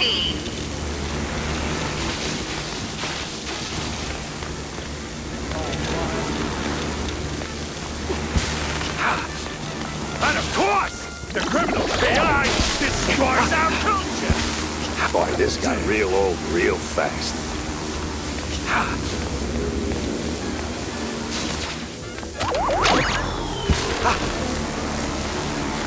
BNP is a bunch of debased morons.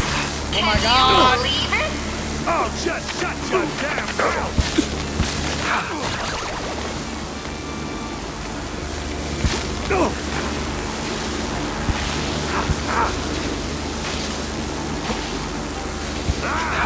Stop moving, damn it!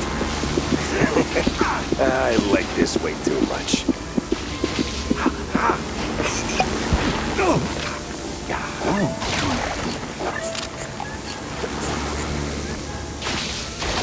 BNP lies. Would you look at that?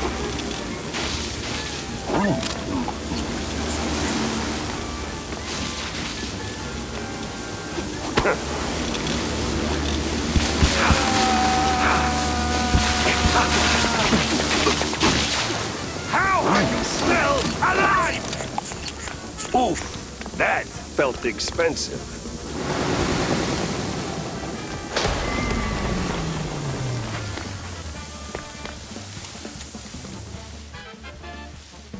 Enough of all this, you damn mouse! Your little stunt changes nothing, you hear? Nothing will break BMP! Time to end this nightmare rally!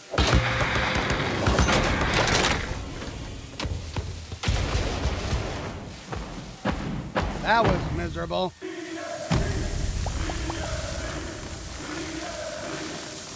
I must squash you like a bug.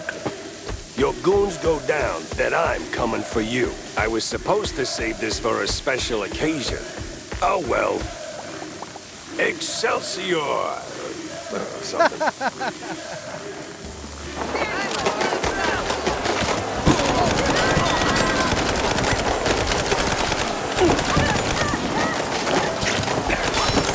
They spin lies with a thread big enough to anchor a ship.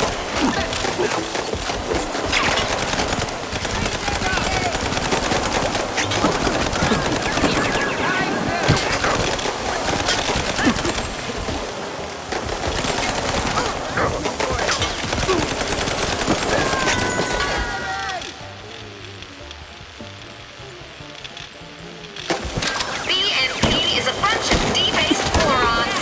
Can you believe it?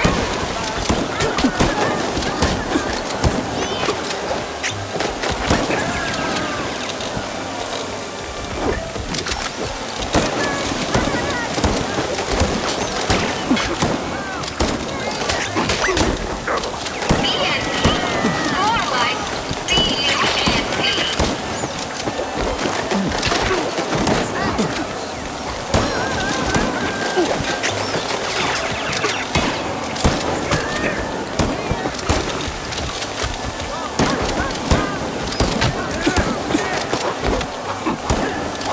BNP lies.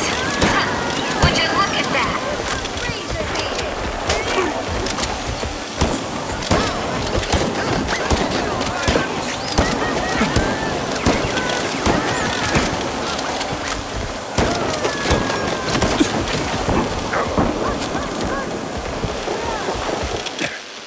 BNP, more like DUNP.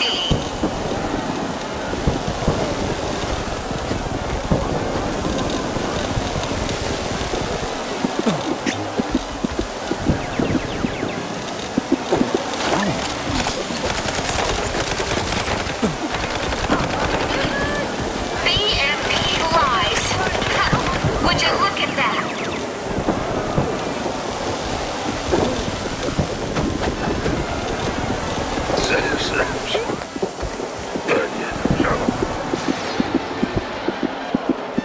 Folks, it seems the only thing Sawyer controls now is his sphincter. Oh, hell, Jake! Now I gotta clean this up myself! I'm not some crook. I'm a boss. A boss!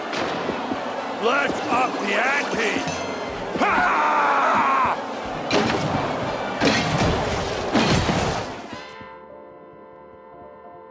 Oh my God.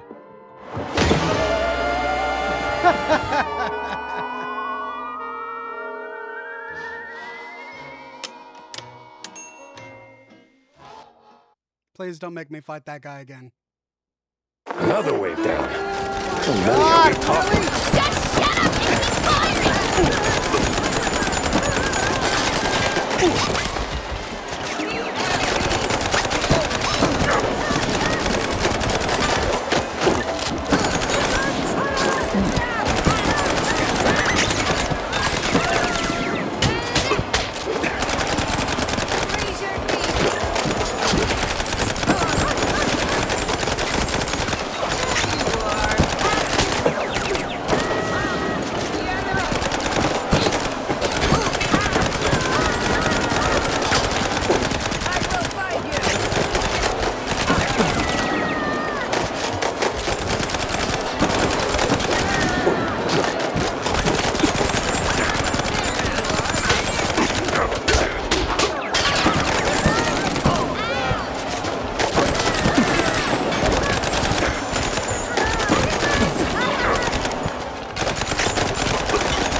Sawyer controls now is his sphincter.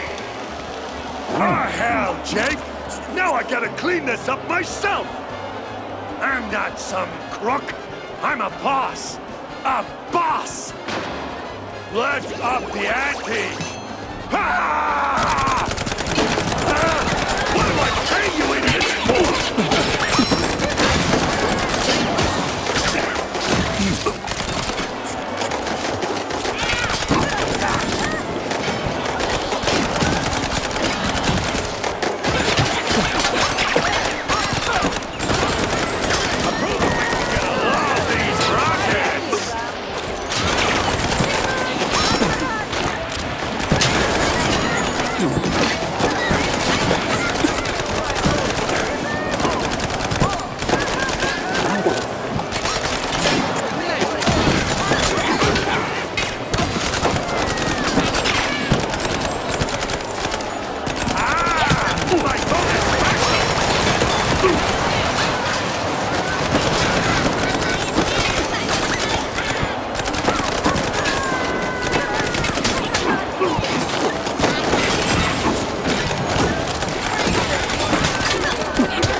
Another wave down.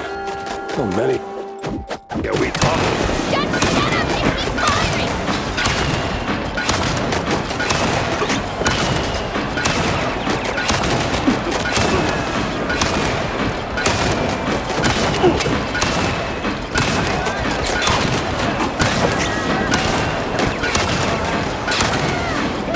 Right, infinite ammo. I should have done this.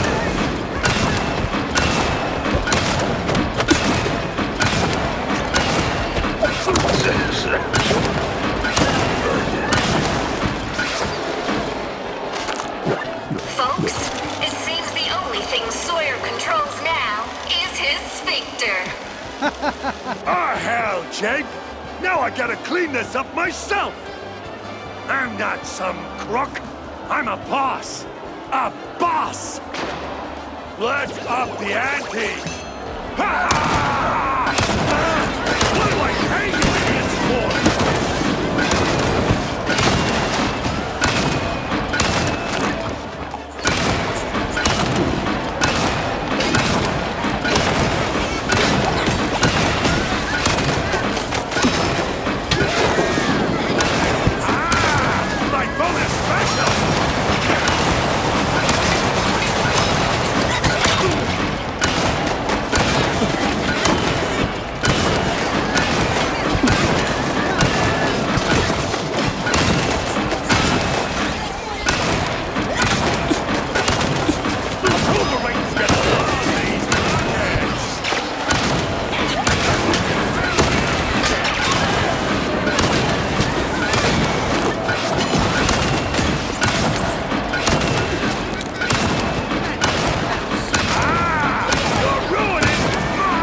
All right, this is it. End of the line. Oh, just shut your damn mouth! You're a dead mouse! Dead!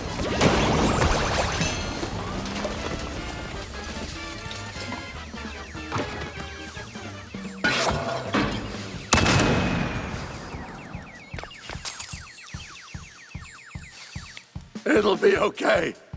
My body will be okay. Right? Right?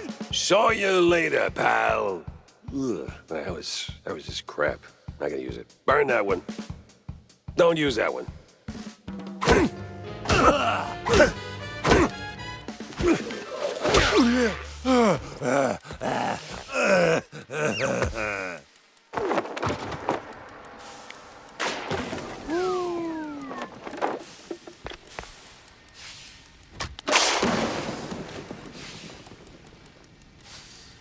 John, you still in one piece? More or less. Those acid-swimming sharks weren't at all excessive. Man, hell of a tale to tell over some melted cheese, huh? Well, don't jinx it. We're still on a ticking blimp. Saw some evac planes in the back when they dragged me in. But hey, did we win? Is this thing finally over? Well, define over. What was that? Nothing. Let's get out of here. I bet Tammy's already threatening someone with a wrench. What a wild ride, huh? John is safe. Tammy made it through. The crooks are down. The little guys are up. With a shot at a better tomorrow. A couple of days of peace, if we're lucky. Still, something tells me there are cheese strings out there yet to be unraveled. But today, I'm done. Who am I kidding? The journey goes on, straight through the night, hoping dawn remembers to show. That's a long wink.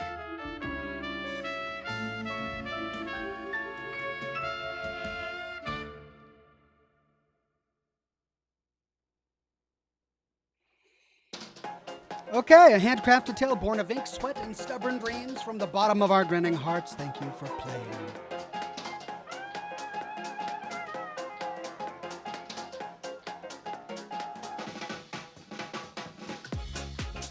Well, we did it, everybody. We got through. Once I realized that I had infinite ammo, the solution, of course, was to use a big gun with splash damage. And that was the giant handheld cannon. Worked wonders. Glad I fully upgraded it. Wonder if there's an end of credits scene. I doubt it. Maybe. Should wait till the end. Demonetized, says Tony J. Maybe. We'll see. But there you go. That's Mouse PI all the way to the end. Several weeks invested. And gotta say, what a fun little game. Unique story, unique art style, odd sense of humor. Glad I played it. I'm glad you guys were there for me.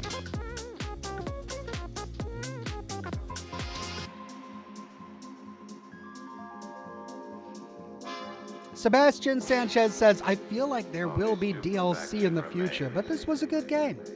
Yeah, it was fun. I enjoyed all of the reward they gave you for exploring every square inch of the place. What's next, though, says Kane Harris. I don't know. I'm going to have to see if I can get a new game to work on my machine. If not, I'll have to use one of the other games that we've streamed recently that worked on my machine. There was that one 2D side-scroller game that was actually really fun. We might try that. We go back to that. If I can't get anything new to work.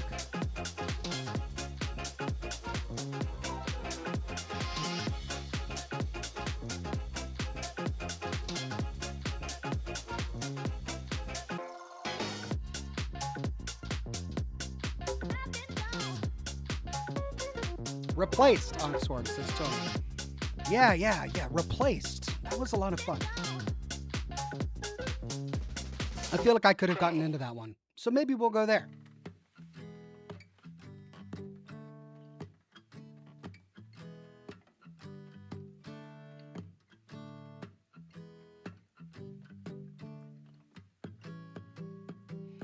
Sebastian says, great job, Ox. Can't wait for the next stream. Hope the Ox G string comes through. Oh, you're waiting on that, are you? Didn't realize. Oh, I'll have to get my guys on that. The Oxhorn line of skimpy underwear. Just for Sebastian Sanchez. You've been dreaming for it. I'm happy to provide. Don't worry. One day, Oxhorn brand G-string just for you.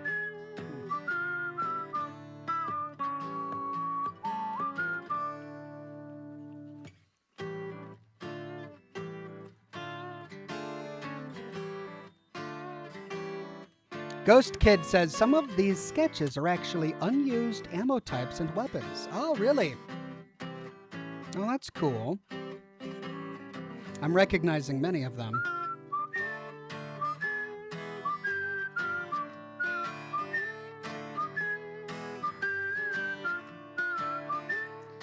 Tony, I'm not reading that. I don't know why you guys, your minds go in that direction.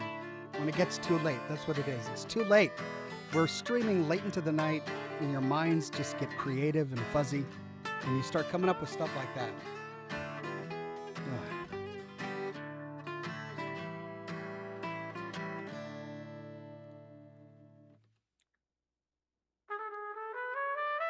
Some of these are interesting sketches. I wonder what kind of weapons they would have been.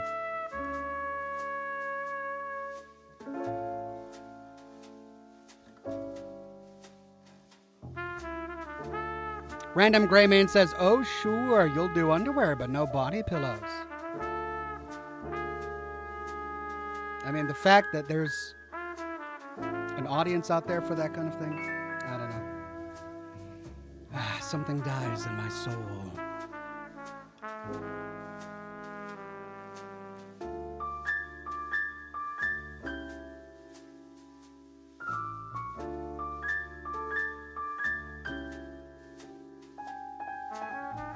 Seth says, a lot of people here may be drunk.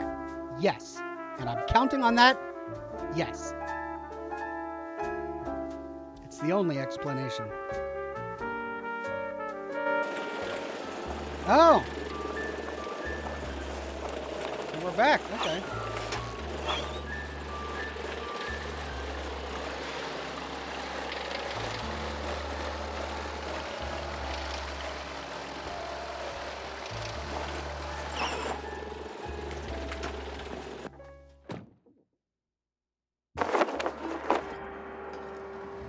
It's not destroyed? When I left, the place was on fire. What happened? Everything's okay? Okay. There's John. There's Wanda. All right. Everything's fine, I guess. I guess they just dump you back in the world so you can revisit some of the other missions and get more collectibles. Oh. Tammy. Big League Open is next week. Mouseburg Lightnings versus San Rata's Whiptails. You think we could go? Well, you sure you don't have any friends you'd rather take instead of little old me? Yeah, it's a family kind of thing. And, well, you're the closest thing I got to a dad, so... Say no more, kiddo. We are doing it, and we're getting extra cheese corn. Cheese corn!